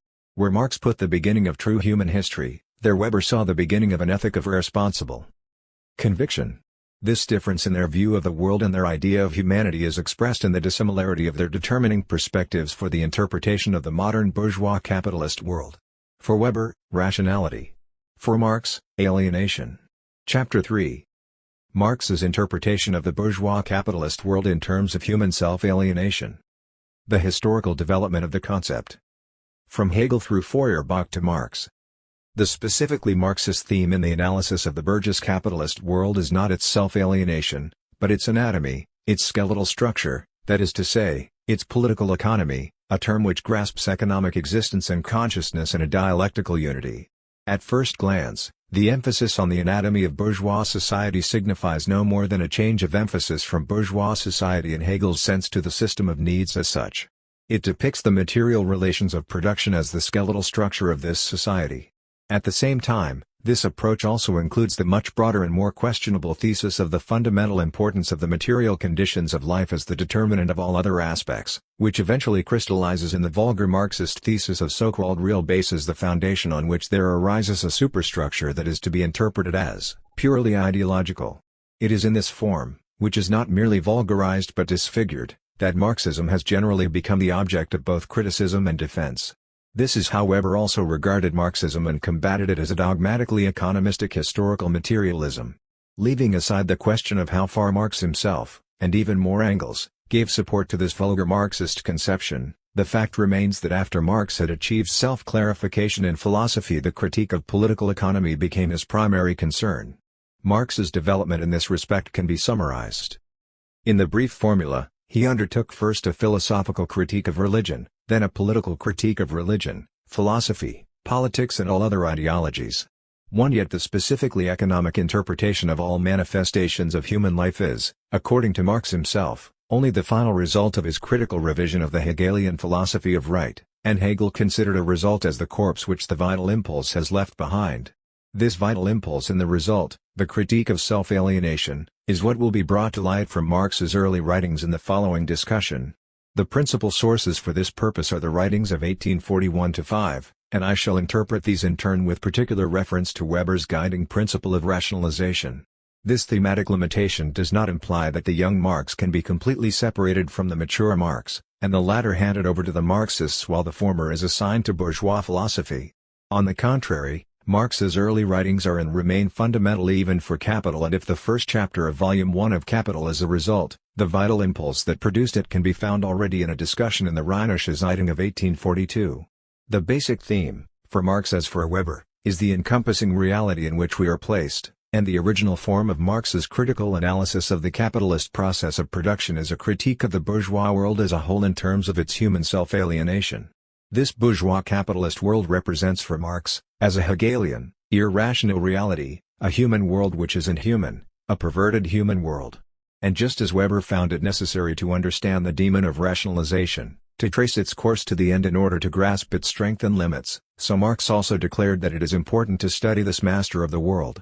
In the preface to his doctoral dissertation, and in a letter to Rouet, 1843, Marx called himself an idealist who had the insolent desire to turn human beings into genuinely human beings. What we have to show first is that Marx was concerned throughout with human beings as such, even when he thought he had discovered the possibility of a new man in the proletariat. His ultimate aim was and remained a human emancipation of humanity, a real humanism. The historical connection of this basic orientation with Rousseau is unmistakable. In the German philosophy of the time, this concentration upon the human being as such was the underlying tendency of Feuerbach's transformation of pure philosophy into philosophical anthropology. The philosophy which he regarded as the ultimate form of an absolute philosophy was Hegel's philosophy of absolute spirit. From this starting point, both Feuerbach and Marx concentrated their critical philosophy upon the human being as such, who does not play a leading role in Hegel's philosophy of absolute, objective and subjective, Spirit. Hegel defined man as spirit, Geist, according to his essential being, Encyclopedia, para. 377. For he appears as man in Hegel's philosophy of right in the guise of the subject of mundane needs, and Hegel conceives civil society as the system of these needs. What he called man is therefore already, and merely, the member of civil society as the subject of mundane needs. Defined in this way, man does not embody, for either Hegel or Marx, a genuine human universality. He is a mere particularity, for Hegel in relation to the true universality of the state, which in turn is the concrete embodiment of reason, and for Marx in relation to the true universality of a classless, truly human society. Hegel made the following distinctions in the philosophy of right: in law, the object is the person; from a moral standpoint the subject; in the family member; in civil society as a whole the citizen, as bourgeois. Here, from the perspective of needs, it is the concrete form of the representation which is called man. Hence it is here and only here that we speak of man in this sense. Para. 190. Hegel did not altogether dismiss the concept of man as such and in general. But he recognized it only with respect to civil rights, and it is precisely in this that Hegel's eminently realistic grasp of the surrounding reality is shown. He says, para. 209 and note to para. 270, that every human being is first of all a human being, though differing in race, nationality, faith, status and vocation, and that his sheer humanity is by no means a flat, abstract quality. But Hegel saw the true significance of this universal quality in the fact that there emerges as a consequence of the granting of civil rights, the self-awareness of counting as a juridical person in civil society. And this humanity validated by civil rights, Hegel argued, is the infinite and independent root from which there emerges also the desired adjustment of the mode of thought and sentiments. Hegel explicitly resisted giving this definition, of man simply as man, an absolute character. For even if all individuals are equal in so far as they are considered only as human beings, and not as Italians or Germans, Catholics or Protestants, this self-consciousness, the consciousness of being nothing more than a human being, would be inadequate, if it established itself, perhaps as cosmopolitan polities, in opposition to the public life of the state as something which has its own specific, fundamental and autonomous significance. 5. In Hegel's philosophy of spirit, therefore, the essential character of the human species is not that man is in some sense human but that he is a spiritual being. 6. Hence Hegel's discussion of alienation is fundamentally different from that of Feuerbach and Marx, even though the structural form of the category is the same. Hegel subordinated to this specifically ontological definition of man, as spirit, the conception of man as the subject of civil rights and mundane needs, and it is only man characterized in this way, of whom only a representation but not a genuine philosophical concept can be formed, that he called man. It is evident that Hegel believed more strongly in the spirituality of man than in his humanity. Feuerbach's overriding aim was to transform this independent philosophy of spirit into a humanistic philosophy of man. 7. He indicated the task of his new philosophy of the future as follows: at the present time, 1843, it is not a question of describing man, but of extricating him from the idealistic morass into which he is sunk. The task was to develop from the philosophy of the absolute, i.e. from philosophical theology, the necessity of the philosophy of man, i.e. anthropology, and to found a critique of human philosophy by means of a critique of divine philosophy. Preface to Grundsätze der Philosophik der Zukunft, Principles of the Philosophy of the Future. This intention of making man the object of philosophy stems from the desire to make philosophy the object of humanity. 8. In accordance with his anthropological principle, Feuerbach contested Hegel's particularizing definition of man. Starting from the definition in the philosophy of right, cited above, where Hegel says that only in the context of civil society is it possible to speak of human beings in this sense, Feuerbach continued polemically, whether we speak of the legal person or the moral subject, or any other such category, in truth we refer to one and the same total human being, but in different senses. For it is a characteristic quality of man that he can always be defined in a variety of ways by his role and function, as a private person, an official, a citizen, and so on. Thus Feuerbach rejected Hegel's particularizing concept of man, but unlike Marx he did not take this concrete particularity seriously, did not show how this factually divided humanity of man in modern burgess capitalist society, his specialization of function, could be restored to unity, not through a Feuerbachian communism of love and I-thou relationships, but through the supersession of the previous forms of the division of labor, and in particular their class character. But Marx's critique of man in bourgeois society, and hence in the modern world, is also based upon Feuerbach's anthropological perspective. In The Holy Family, Marx still identified himself with Feuerbach's real humanism. The book begins with the following sentence: "Real humanism in Germany has no more dangerous enemy than spiritualism or speculative idealism, which posits in place of the real individual human being self-consciousness or spirit, and teaches, like the Gospels, that only the spirit gives life."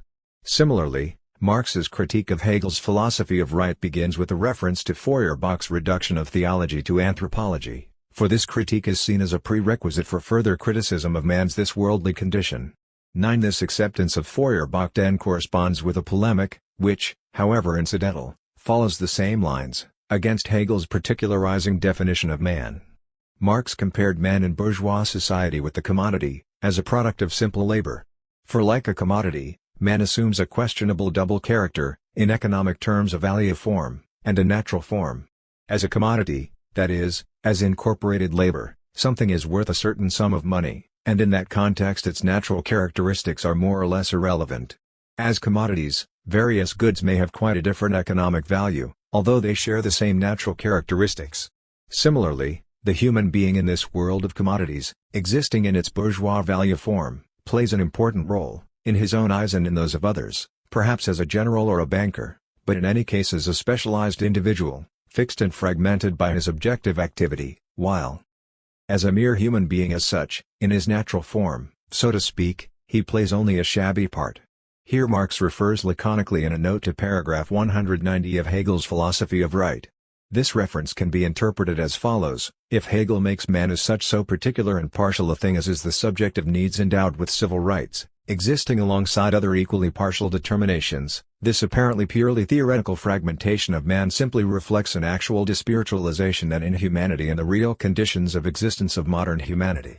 For there corresponds to this theoretical segregation, fixation and autonomy, this rationalization of man in terms of particular modes of existence, a division, fixation and autonomy which prevails in reality. This permits only partial manifestations of being human, in the face of what are in fact abstract concretions, which no longer address the whole man as such, but only man in his specialized function. Among such concretions, which are abstract in the sense that they abstract from the totality of being human, are the bourgeois or proletarian class individual, man as intellectual or as manual worker, and in general the modern individual with his vocation or specialized task, but above all the universal separation of man in bourgeois society into two distinct and contradictory modes of existence, the private person with his private morality, and the public citizen with his public morality. In all these partial manifestations of human existence the whole man still appears, but not without contradiction or simply as a human being. Insofar as he is defined by one or other of his particular aspects, it is only by reference to some other specific character, such as having a certain vocation by implicit contrast with his family life, or as a private individual by contrast with his public life. In all these particular independent manifestations of his humanity, as either this or that, a person is human only in a conditional and limited sense, and in bourgeois society, at the most, as a so-called private individual. It is not man as such who plays a fundamental part in a society so differentiated and fragmented, rationalized, but only the fixed entity, which the individual constitutes through his position and activities. Because these social positions and activities are largely determined by economic conditions, by mundane needs, Hegel's definition of man, according to which man as such is only a particularized being, is itself, therefore, not a mere speculative construction but the appropriate theoretical expression of a real inhumanity in the actual conditions of existence of the modern burgess capitalist world, an indication that in this society man is alienated from himself as a human being. Feuerbach and Marx were in agreement, therefore, in considering that Hegel's philosophy of mind treats man only as a particularized entity, not as the underlying human and philosophical totality. Yet because it is the human being as such, and as a whole, which constitutes both the starting point and the goal for Marx, he was obliged to reveal the total, subjective particularization of man in bourgeois society, which in Hegel's philosophy of spirit is concealed as much as it is disclosed. In other words, Marx was concerned to show that the apparent obviousness with which the bourgeois society, the bourgeois and the human being are equated, is a questionable assumption, not only in terms of its specific particularisms but as a whole particularistic view which bourgeois man represents. In order to liberate man from his total subjective particularity, and to overcome the human alienation resulting from specialization, Marx called for an emancipation of man which will be not only political and economic, but a human emancipation. This does not relate, however, to man as ego and alter ego, Feuerbach, but to the human world, for man himself is his social world, he is essentially his own politikon. Hence Marx's critique of man in bourgeois society culminates in a critique of society and the economy, but without thereby losing its basic anthropological meaning. 11 Marx traced this fundamental and universal self-alienation of man in modern political, social and economic structures, that is, in the same order that we encountered in Weber as the inescapable destiny of rationalization, in all its aspects, in its economic, political and directly social forms. The economic expression of this problematic is the world of commodities, its political expression, the contradiction between the bourgeois state and bourgeois society, its direct human social expression, the existence of the proletariat. The economic expression of human self-alienation in the commodity is with every historical social science. It must be noted in the development of economic categories that modern bourgeois society is a given, whose categories therefore express forms of existence, existential determinants, which are often only isolated aspects of this specific society, and consequently that economics, even as a science, did not by any means begin only when it was first mentioned as such. Marx, Contribution to the Critique of Political Economy. The economic expression of human alienation is the commodity as representative of the saleable character of all objects of the modern world. The commodity of Marx's sense does not signify one particular type of object among others. Instead, for him the commodity embodies the basic ontological character of all our objects, their commodity form. This commodity form or structure characterizes the alienation both of things and of human individuality. 12 Capital therefore begins with an analysis of the commodity. The criticism of society, and hence the basic human significance of this economic analysis, finds direct expression in Capital only in the marginal comments and footnotes, but it emerges clearly in Marx's article and the debate in the Rhenish Diet on the proposed legislation against thefts of wood. 13 This article embodies the first, exemplary revelation of that fundamental inversion of means and ends, of object and man, which involves the alienation of man, his self-dispossession in favor of the thing. To regard oneself as something other and foreign, this supreme form of externalization, is what Marx, in his doctoral dissertation, 14 calls materialism, while referring to himself as an idealist who wants to overcome this alienation. The externalization of man in favor of a thing is self-alienation, because things are essentially there for human beings while human beings are ends in themselves. What Marx wants to convey in his article is essentially the following: wood, which belongs to a proprietor and can be stolen, is not simply wood, but an object of economic and social significance, and hence of general human significance. As such an important object, wood is not the same for its possessor, a private owner, as it is for the non-owner who steals it. It is therefore impossible to devise a form of punishment that is not merely legally right but humanly just, so long as one party regards himself only or preeminently as an owner of wood, and has only this limited and particular consciousness of himself, while the other is also not regarded as a human being but is seen only as a stealer of wood. From both points of view, it is an inanimate thing, an objective force, something inhuman, mere wood, which determines the human being and subsumes him under itself so long as he is incapable of organizing and dominating his relations with things in a human and social way. Mere wood can determine man, because, like the commodity, it is an objective expression of essentially political relations, because it has, like the commodity, a fetishistic character. Therefore, the wooden idols can triumph while human beings are sacrificed. If, therefore, wood and the owners of wood make laws, these laws will vary only in respect of the geographical region where, and the language in which, they are promulgated. This depraved materialism, this sin against the Holy Ghost of peoples and of humanity, is a direct consequence of that doctrine preached to legislators by the Preußische Staatszeitung, urging them to think only of timber and forest in framing the forestry laws, and not to resolve particular material problems politically, i.e. not in relation to the entire reason and morality of the state. Marx, Debatten über das Selbsthaltgesetz, insofar as something like wood, this apparent thing in itself, becomes, on the basis of specific social conditions, the determinant of man's being and conduct, human consciousness becomes reified and things themselves become the measure of man. Human relations become reified since material relations become humanized as quasi-personal powers over man. This inversion is a depraved materialism. This radical humanist significance of his economic analysis was later critically reinforced by Marx.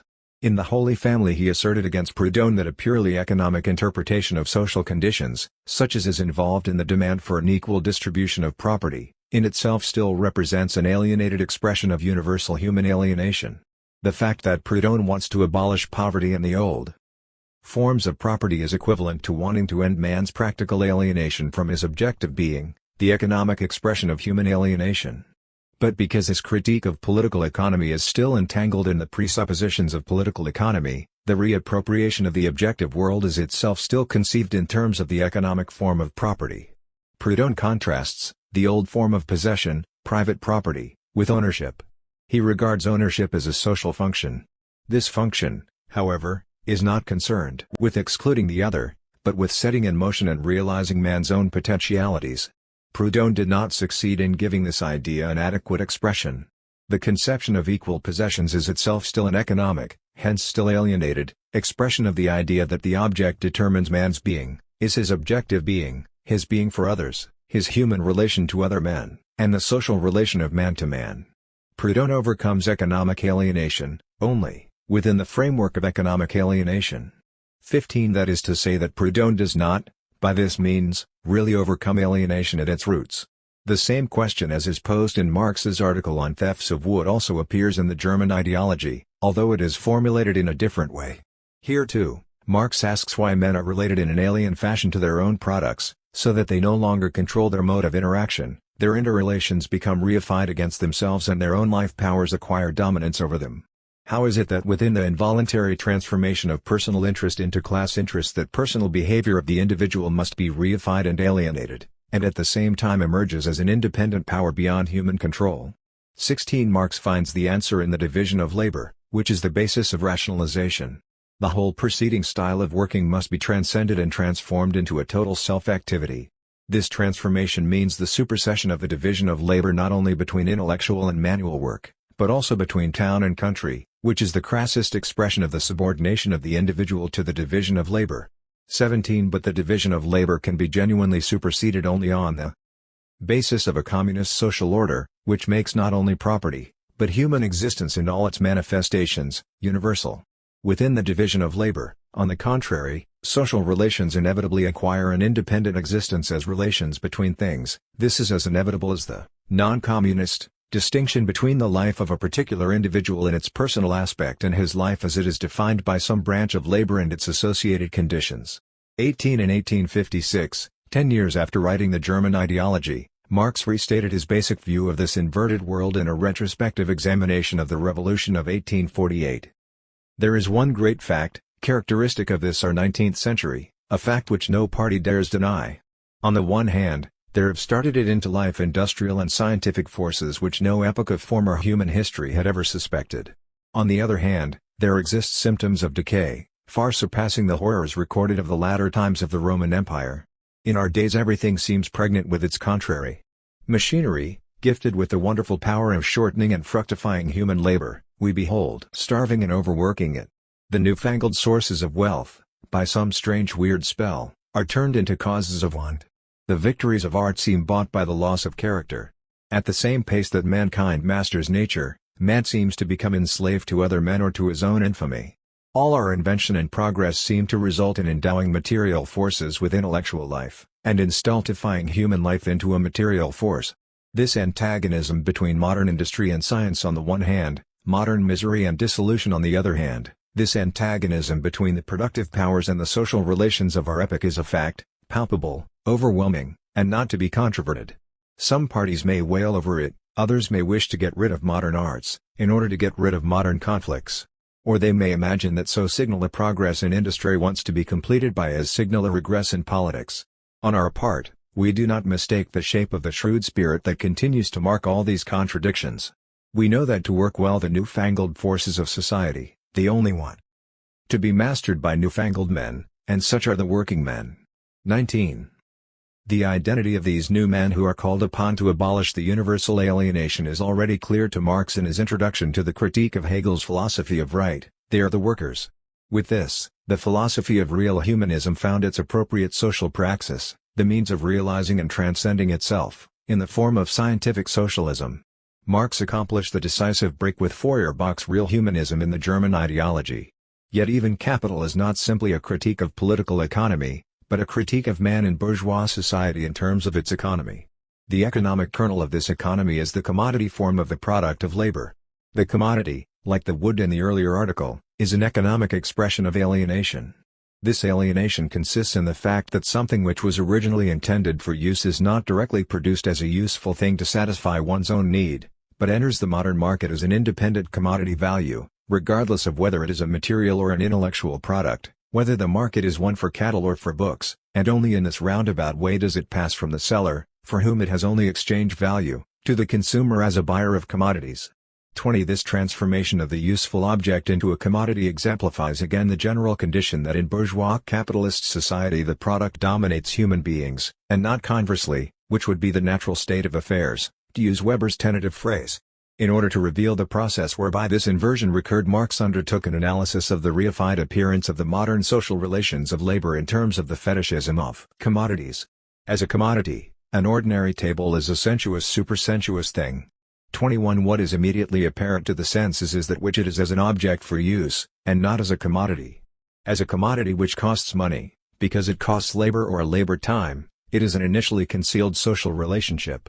In this way, the table not only stands with its feet on the ground, but also stands on its head relative to all other commodities, and develops out of its wooden head far more curious whims than if it spontaneously began to dance.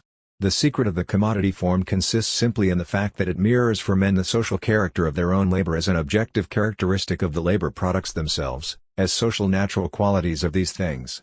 Consequently, the social relation of the producers to their aggregate labor presents itself to them as a social relation between objects existing independently of themselves. Through this quid pro quo the products of human labor become commodities, sensuous supersensuous or social objects. It is only the specific social relations among people which here assume for them the phantasmagorical form of a relation among things. To find an analogy, we must enter the nebulous realm of religion. There, the products of the human mind seem to be endowed with a life of their own and appear as independent forms related to each other and to human beings. The same thing happens to the products of the human hand in the world of commodities. I call this the fetishism which adheres to the products of labor as soon as they are produced in the form of commodities and is therefore inseparable from commodity production. 22. Because the producers of commodities, i.e. the producers of objects of every kind with the form or structure of commodities, enter into human social relationships only through the exchange of commodities as commodities, hence as things, the social relations which underlie commodities do not appear to the producers themselves as social relations of the human social labor process. On the contrary, these real underlying social relations seem to them to be purely objective relations among themselves as producers, while conversely, the objective relations between commodities assume the character of quasi-personal relations between commodity entities which act independently in a commodity market which has its own laws. 23. At first men are not aware of this inversion, for their own self-consciousness is correspondingly reified. But Marx also indicated that he did not regard this inversion only as a social and economic form which has developed in a particular way and no other, but as one which is historically changeable. At first, however, this capacity to change is veiled in reality by the fixed and consummated value form of the commodity in the money form. 24. So that it seems as if one could change only the price of the commodity, but not the commodity character of useful objects.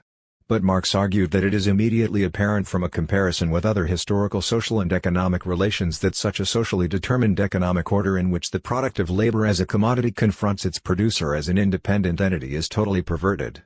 For example, however one may judge the Dark Ages of medieval Europe, with their relations of personal dependency, the social relations between men and their work at least appear 25 there as their own personal relations and are not disguised as social relations among things. Because, in this case, relations of personal dependency constitute the existing basis of society, neither work nor product need assume fantastic forms different from its reality. The natural form of labor, its particularity, and not, as in the case of commodity production, its generality, is here its direct social form. 26. As an extension of this historical perspective, Marx outlined the possibility of a future communist social system in order to contrast the transparency of its social relationship to its own labor products with the opaque perversity and inhumanity of the modern world of commodities. The world of commodities can therefore only be transcended by a fundamental transformation of all the real conditions of human existence. The reabsorption of the commodity character in the character of products as objects of use would require not only decapitalization, 27 but also a necessary reabsorption of the fragmented and reified person into a natural person, whose human nature according to Marx consists in the fact that he is intrinsically his own politikon. 28. The political expression of human self-alienation in bourgeois society. The abstraction of the state as such is to be found only in modern times because the abstraction of private life occurs only in modern times. The real human being of these modern times is the private person of the present-day state constitution. Marx, Critique of Hegel's Philosophy of Right. The specifically political expression of human self-alienation is the inner contradiction between the modern state and bourgeois society, that is to say, between man and bourgeois society and the bourgeois state in itself. The fact that man is partly a private individual and partly a public citizen, but is not, in either aspect, a complete human being, which means, for Marx, a being without contradictions. Marx's criticism of economics, as a critique of political economy, is already an indirect critique of the social and political conditions of life of humanity engaged in determinate economic activity. And just as his critique of the commodity concerns the commodity character of all the objects of our world, their fundamental ontological structure, which is a perverted and reified form of human existence, so the critique of bourgeois society and the bourgeois state concerns the nature of man in civil society as such, a determinate form of human existence, namely, private existence, privatized humanity. Marx presents his thematic critique of the basic socio-political conditions of modern life primarily in his critique of Hegel's Philosophy of Right 29 and in his polemic against Bruno Bauer's essay on the Jewish question. The related, but unsystematic, comments in the Holy Family can be disregarded here. Both essays formulate systematically the notion of human self-alienation in its socio-political form. The human particularity which is attacked in these writings is not that of man as an owner of money and commodities, but human particularity as such, in contrast and opposition to the public universality of existence. What is distinctive about bourgeois man, what separates and removes him from the universality of public life, is that his human existence is primarily that of a private individual, and in this sense, bourgeois. The critique of this particularity of human beings in bourgeois society follows closely, even in details, Hegel's critique of bourgeois society. 30 For Hegel is not to be blamed for describing the nature of the modern state as it is, but rather because he presents that which is as the essence of the state, and because, in general, he mystifies the empirical, with the result that the content of his arguments becomes the crassest materialism. Critique of Hegel's Philosophy of Right. Hegel is a materialist insofar as he regards the factually given as an inherent necessity and posits it philosophically as an absolute. What Hegel actually describes is, according to Marx, nothing but the pervasive conflict between bourgeois society and the state. What is profound in Hegel is that he perceives the separation of bourgeois society and political society as a contradiction. What is false is that he rests content with the mere appearance of its resolution. Critique of Hegel's Philosophy of Right. What Hegel had already recognized, and what was given a central significance by Marx, is the fundamentally private character of man in bourgeois society. A particular status in bourgeois society has, therefore, by virtue of its private character, no political character at all. The real citizen finds himself in a dual organization, the bureaucratic, which is an external formal determination of the separated state, the governmental power which does not touch the citizen in his independent reality, and the social, the organization of civil society. But in the latter sphere, he stands as a private individual outside the state. The private sphere does not touch the political state as such. In order to act as a real citizen, to acquire political significance and effectiveness, he must depart from his reality as a citizen, abstract himself from it, and retire from this whole organized life into his individuality, for the only kind of existence available to him as a citizen is his pure, unalloyed individuality, because the existence of the state as a government is assured without him and his existence in civil society is assured without the state. Only in contradiction to these already existing communities, only as an individual can he be a citizen. His existence as a citizen is an existence lying outside his communal existence, and is therefore purely individual. 31 This division between particular and general interests, which divides the human beings themselves who live in it between a predominantly private but yet public existence, is what Marx combats as human self-alienation. For as a citizen a bourgeois, because he is for himself a private individual, is necessarily something other than himself, external and alien to himself, just as alien as, on the other side, his private life is to the state. His state is an abstract state because, as a bureaucratic, rationalized administrative organization, it abstracts itself from the real, that is, private, life of its citizens, just as they are, as individuals, abstract themselves from the state. Present-day bourgeois society as a whole, therefore, is the realized principle of individualism. Individual existence is its ultimate goal, for which everything else is only a means. The human vocation to be a member of the state necessarily remains an abstract vocation as long as the real conditions of modern life presuppose a separation of real life from political life. As a private individual, in contrast to the public, universal sphere, modern man himself is only a private form of human being. In communist communal life it is just the opposite. Their individuals, as individuals, participate fully and personally in the state as their res publica.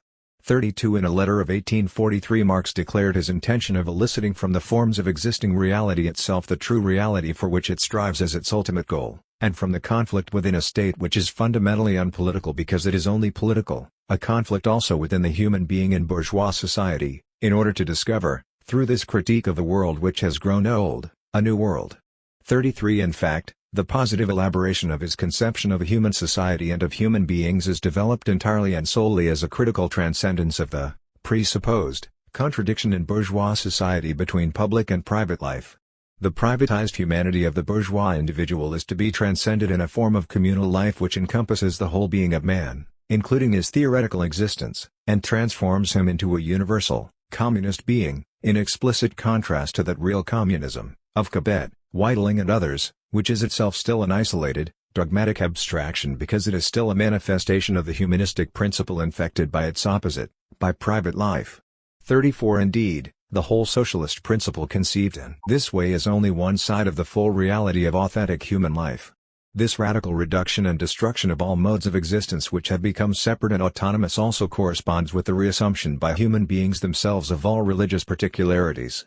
For religion is no longer the basis, but only a phenomenon, the mode of appearance of human limitations, while the real basis, on the contrary, is the limitation of human life itself to the private individual, a kind of limitation which was unknown either in antiquity or in the Middle Ages. 35.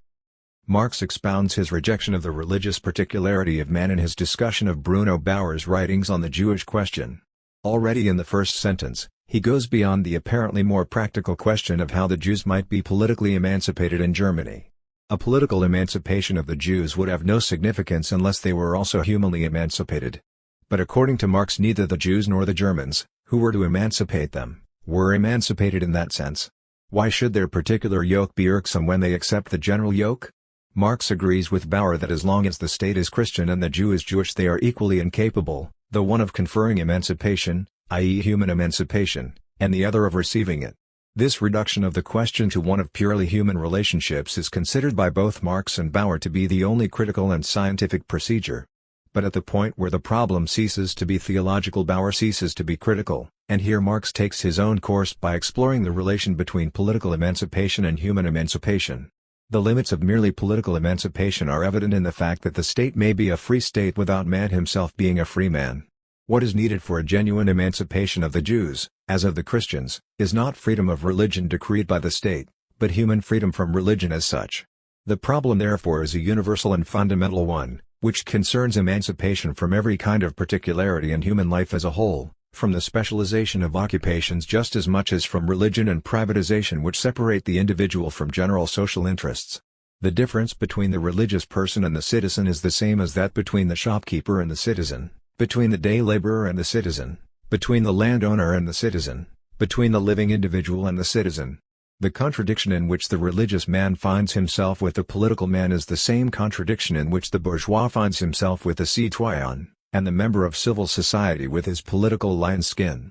36 But Bauer disregards this rupture between the political state and civil society, these worldly oppositions, and directs his polemic only against their religious expression.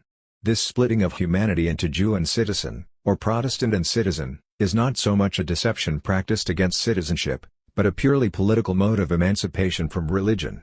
The particularization of religion is itself merely an expression of the pervasive fragmented condition of modern man in bourgeois society, and simply represents the general distancing of man from man, his self-alienation, that is to say, the subjective distinction between individual life and species life.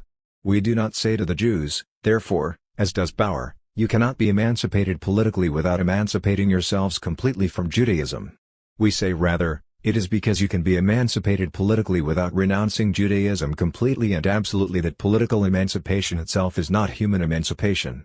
If you Jews want to be politically emancipated, without emancipating yourselves humanly, the inadequacy and the contradiction is not entirely in yourselves but in the nature and the category of political emancipation. If you are imprisoned within this category, then you are sharing a general confinement. Just as the state evangelizes when, although it is a state, it adopts a Christian attitude towards the Jews, so the Jew politicizes when, although a Jew, he demands the rights of citizenship. 37 Marx goes on to show the incompleteness of emancipation in the limited character of the rights of man in France and America. Here too it is evident that the droit de l'homme were not human rights but bourgeois privileges, because this particular, historically situated homme as citoyen was differentiated from himself as bourgeois. The Declaration of the Rights of Man thus posited, de facto, man as bourgeois, the private person as the essential and authentic person. None of the so-called rights of man, therefore, go beyond the egoistic man. Man is a member of civil society, an individual separated from the community, withdrawn into himself and wholly preoccupied with his private interest and private caprice. Man is far from being considered, in the rights of man, as a species being. On the contrary, species life itself, society, appears as a system which is external to the individual, and as a limitation of his original independence.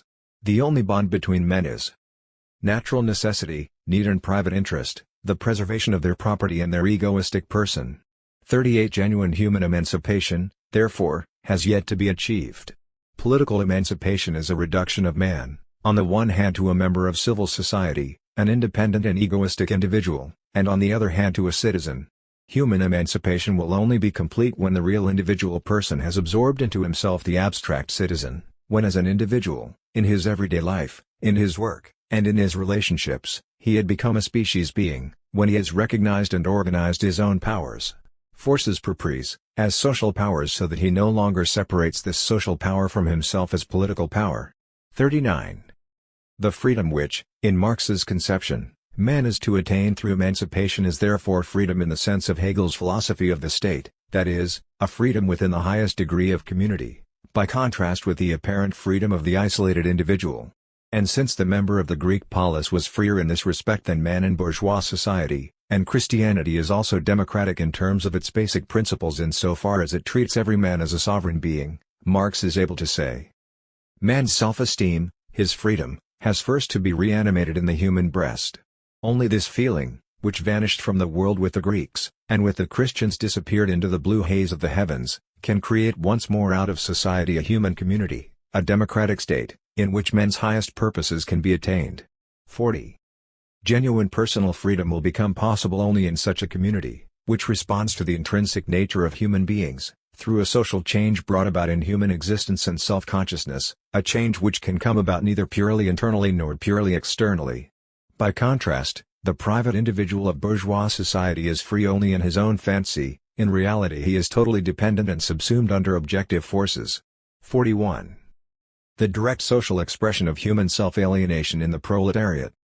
If socialist writers ascribe this world historical role to the proletariat, this is not at all because they regard the proletarians as gods.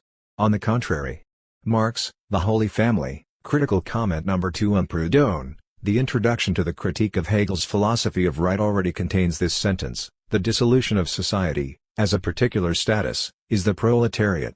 The positive possibility of human emancipation resides in the proletariat, not because it is a particular class of bourgeois society, but because, and insofar as, it is a society outside society, which claims no traditional status but only a human status, which is not opposed to particular consequences but is totally opposed to the assumptions of the German political system, a sphere, finally, which cannot emancipate itself without emancipating itself from all the other spheres of society, without, therefore, emancipating all these other spheres, which is, in short, a total loss of humanity and can only redeem itself by a total redemption of humanity. 42. With the proletariat, understood in this sense, Marx's philosophy, for which man as a species being is the highest being, found its natural weapon, while conversely the proletariat found its intellectual weapon in Marx's philosophy. Philosophy is the head of this emancipation and the proletariat is its heart. Similarly, In the Holy Family, Marx observes that while the propertied class and the proletariat represent fundamentally the same self-alienation, the former class feels itself satisfied and confirmed in this self-alienation and has no critical consciousness of its condition, whereas the other class is one which is conscious of its dehumanization and consequently seeks to overcome it. The proletariat is, so to speak, the self-consciousness of the commodity because it must alienate itself just like a commodity, but precisely by doing so it develops a critical revolutionary consciousness, a class consciousness. In a certain sense, however, the proletarian is less dehumanized than the bourgeois, because he is so in a way which is clearly apparent, not concealed from him or idealized. 43 Because the proletariat concentrates in its conditions of life all the conditions of life of the whole of modern society at the peak of their inhumanity, it cannot emancipate itself without thereby emancipating the whole society. This universal human function of the proletariat is developed further in the German ideology with reference to the universality of the modern world economy and intercourse. Only the present-day proletarians, who are excluded from all autonomous activity, are capable of asserting their complete and unconfined autonomous activity, which consists in the appropriation of a totality of productive forces and the consequent development of a totality of abilities. All previous revolutionary appropriations were limited in scope. Individuals whose activity had been restricted by a limited instrument of production and limited intercourse could only appropriate this limited instrument and consequently attain only new forms of limitation. Their instrument of production became their property, but they themselves continued to be subordinated to the division of labor and their own instrument of production. In all previous appropriations a mass of individuals remained subordinate to a single instrument of production, but when the proletarians carry out their appropriation, a mass of production tools must be subordinated to each individual and property must be subordinated to all. Modern universal intercourse can only be subordinated to the individual by being subordinated to all. 44 Thus, it is not because the proletarians are seen as gods, but because the proletariat embodies for Marx the universally human, the species being in its negation, in the extremity of self-alienation, that it has a fundamental and universal significance, analogous to the commodity character of all modern objects. Because the wage laborer is completely externalized through the mundane problems of life, because he is in no way a man, but simply one who valorizes and sells his labor power, a personified commodity, his condition has a universal function. In him the economy manifests itself most clearly as human destiny, and with the central significance of the proletariat as the kernel of the modern social problem the economy necessarily becomes the anatomy of bourgeois society. With the self-emancipation of the proletariat, as the universal stratum which has no particular interest to assert, the private mode of human existence is dissolved, along with private property and the private capitalist economy, which constitute the basic elements of its private character. It is transcended in the universal humanity of a community with communal property and a communal economy in which all its members participate. The mere non-dependence of the bourgeois individual is replaced by the positive freedom of the highest degree of community, which is neither the community of the smallest forms of local community nor the direct relationships among individuals, 45 but the community of public life. Marx did not investigate, in the manner of a specialized empirical sociology, simply the connections, relationships, correspondences and interactions 46 between separate and essentially equivalent spheres of reality, or factors, the sum of which is taken to constitute reality as a whole. He was no abstract empiricist. 47 Just as little, however, was he an abstract philosophical materialist bent upon deducing everything from the economy alone. Rather, Marx analyzed the coherent totality of our human world in terms of human self-alienation, which he saw as culminating in the proletariat. Self-alienation, in turn, is regarded from the aspect of its possible transcendence, which for Marx meant no more and no less than transcending the bourgeois contradictions, as Hegel had formulated them, of particularity and universality, the private and the public sphere, in a society which would be not only classless but derationalized in every respect, and in which man as such is a social species being. 48 The fact that this self-alienation is determined by the mode and the stage of development of material production, and by the natural division of labor, or in general by the sum of concrete life conditions, does not imply that it is nothing more than the product of a particular, purely economic distortion. It results neither from pure, insubstantial inwardness nor from pure, massive externalities, for the two are not separable. If man is the world of human beings, his life is the expression of life, and his self-consciousness is world consciousness. The German ideology, and to some extent the Holy Family, advance beyond the critique of Hegel's philosophy of right, not by abandoning the principle of human self-alienation but rather by making it more concrete. The conception becomes more concrete, not by basing it upon an abstract economic factor as cause, but by integrating it with the concretely differentiated context of the factual conditions of life, and giving the category, man, a concrete historical determination. 49 Real man is also, however, not just man in his accidental existence. As he comes and goes, as he is objectified through the whole organization of our society, this mere appearance of himself, his true reality lies in the idea of man. Marx's idea of man is no more speculative than that of any other critic of society, but neither is it something empirically given. The reality upon which it depends, Marx was convinced, is the problem of society and its historical trend of development, and this reality provokes the thought rather than the thought trying to capture reality. Certainly, Marx had settled accounts with his philosophical conscience in the German ideology, but in contrast with the scientific science 50 of so many Marxists, he still possessed a philosophical conscience, and this conscience not only induced Marx the Hegelian to expound the real conditions of human existence, but also restrained him from making something unconditional out of those conditions, from dissolving consciousness in social being or vice versa. Instead, Marx wanted to realize philosophy by transcending it and to transcend it through this realization. 51 The form and manner of his proposed realization of philosophy is, however, necessarily determined by what he encountered as the truly existing within what exists, and what, accordingly, in the last analysis, he desired, which was something very different from Weber. Chapter 4. Weber's Critique of the Materialist Conception of History. The title under which Weber gave his lectures of 1918 on the sociology of religion was, Positive Critique of the Materialist Conception of History. 10 years earlier, in his criticism of Stammler's so-called surpassing of the materialist interpretation of history, he had already outlined an indirect criticism of Marxism in respect of its basic methodology. The materialist conception of history presupposed by Weber's criticism is not to be found in Marx himself either in substance or under his name, and especially not in the young Marx, who had not yet settled accounts with his philosophical conscience. 3. It is a product of the vulgar economistic Marxism derived from Engels and the later Marx. The original, full content of Marx's critical analysis of man in bourgeois economic society was thereby more or less lost to sight.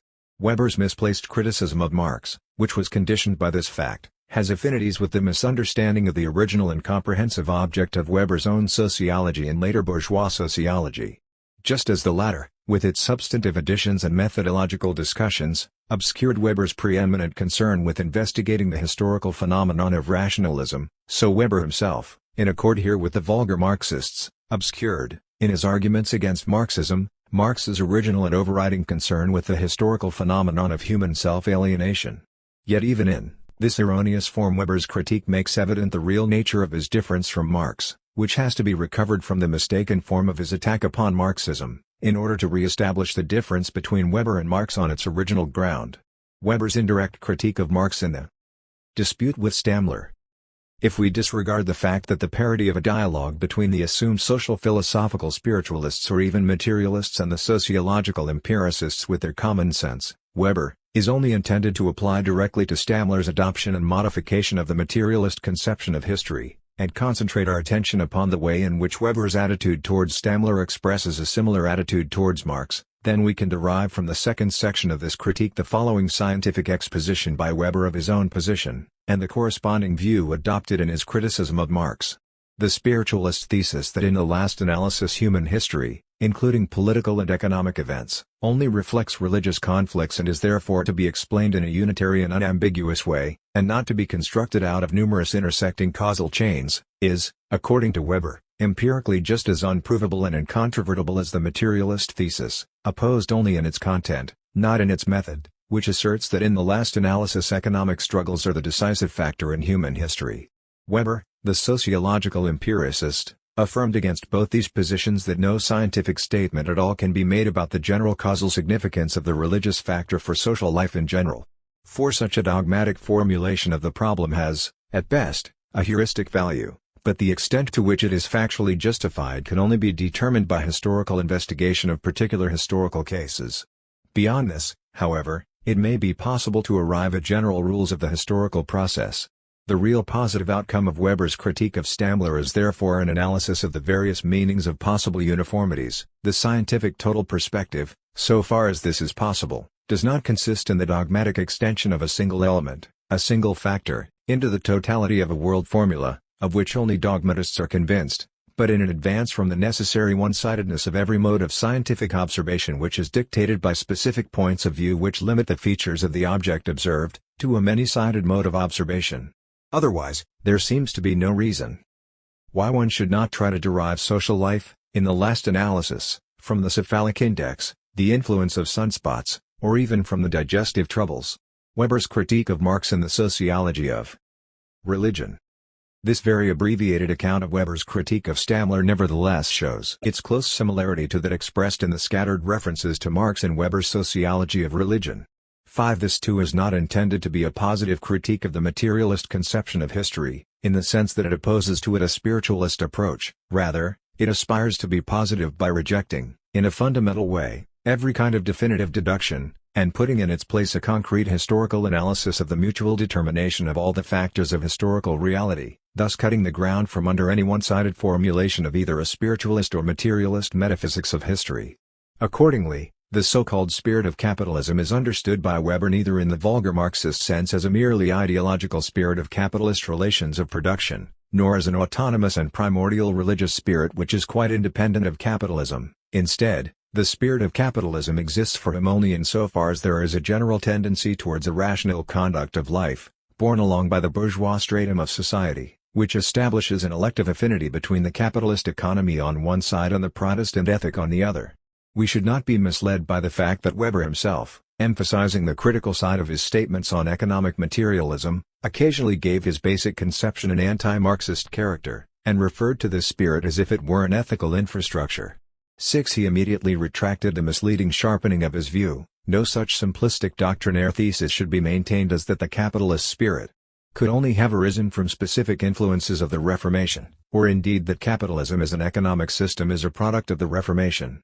Towards the end of his study Weber stated even more clearly that he had not intended to replace a one-sided materialist with an equally one-sided spiritualist causal account of culture and history. Both are equally possible, which, properly understood, means that both are, scientifically speaking, equally impossible.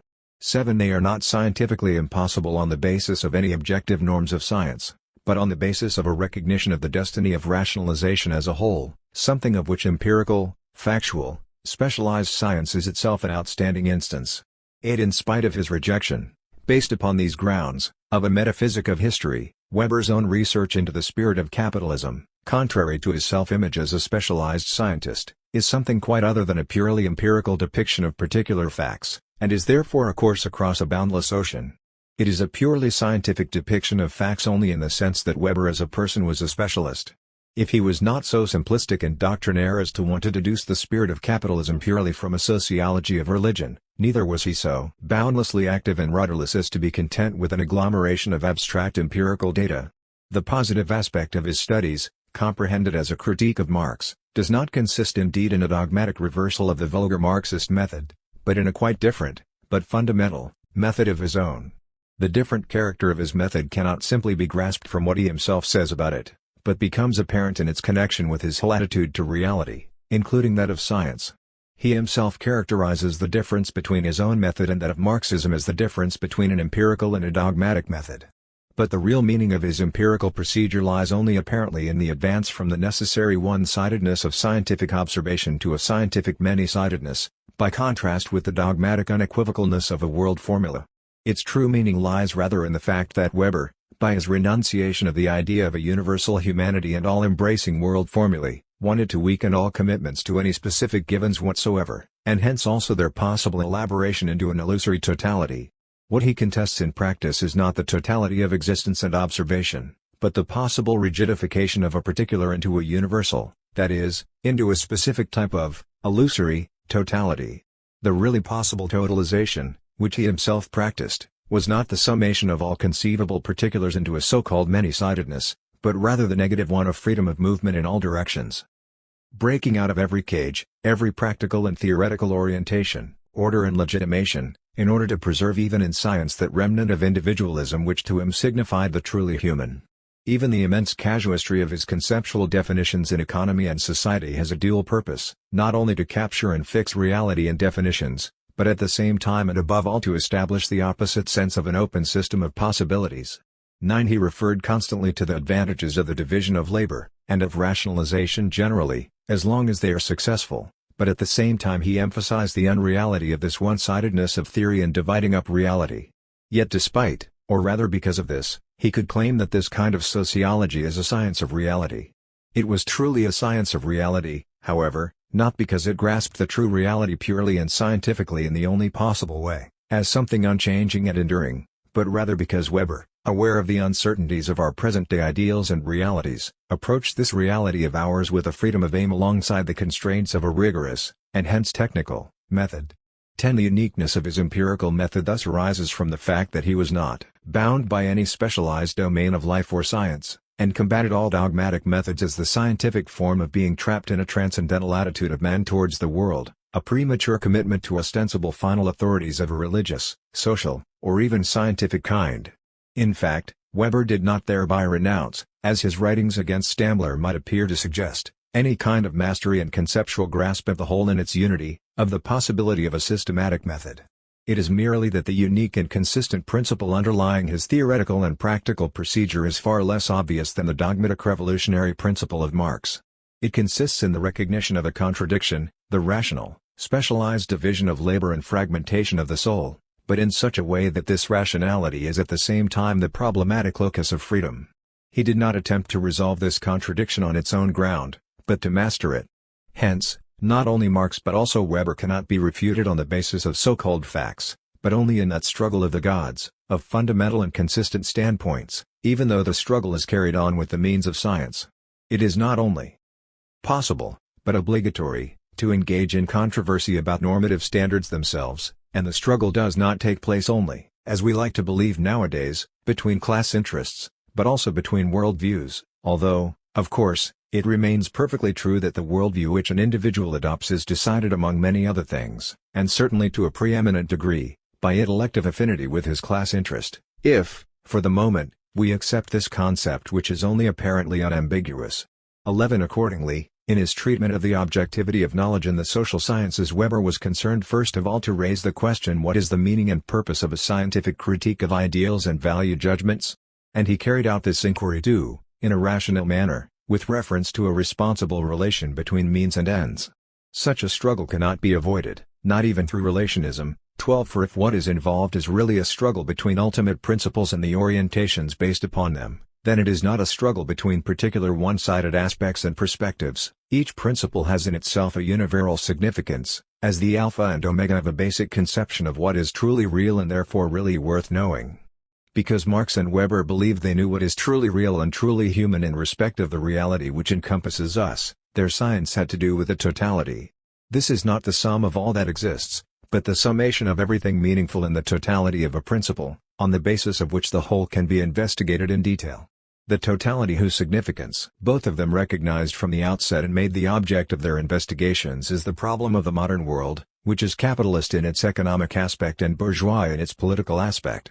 This was already the theme of Weber's inaugural lecture of 1895, The National State and Economic Policy, in which he presented some unpalatable truths to his own class in discussing the political failure of both the Prussian Junker class and the bourgeoisie, as well as that of the social democratic working class. He expressed doubt that the bourgeoisie would be able to raise the veil of its illusions, and recognized that Bismarck's legacy had become the curse of its political epigones. The same kind of doubt is echoed in his lecture of 1918 on radical socialism, in which he questions the Marxist expectation that the abolition of private enterprise would end the domination of man by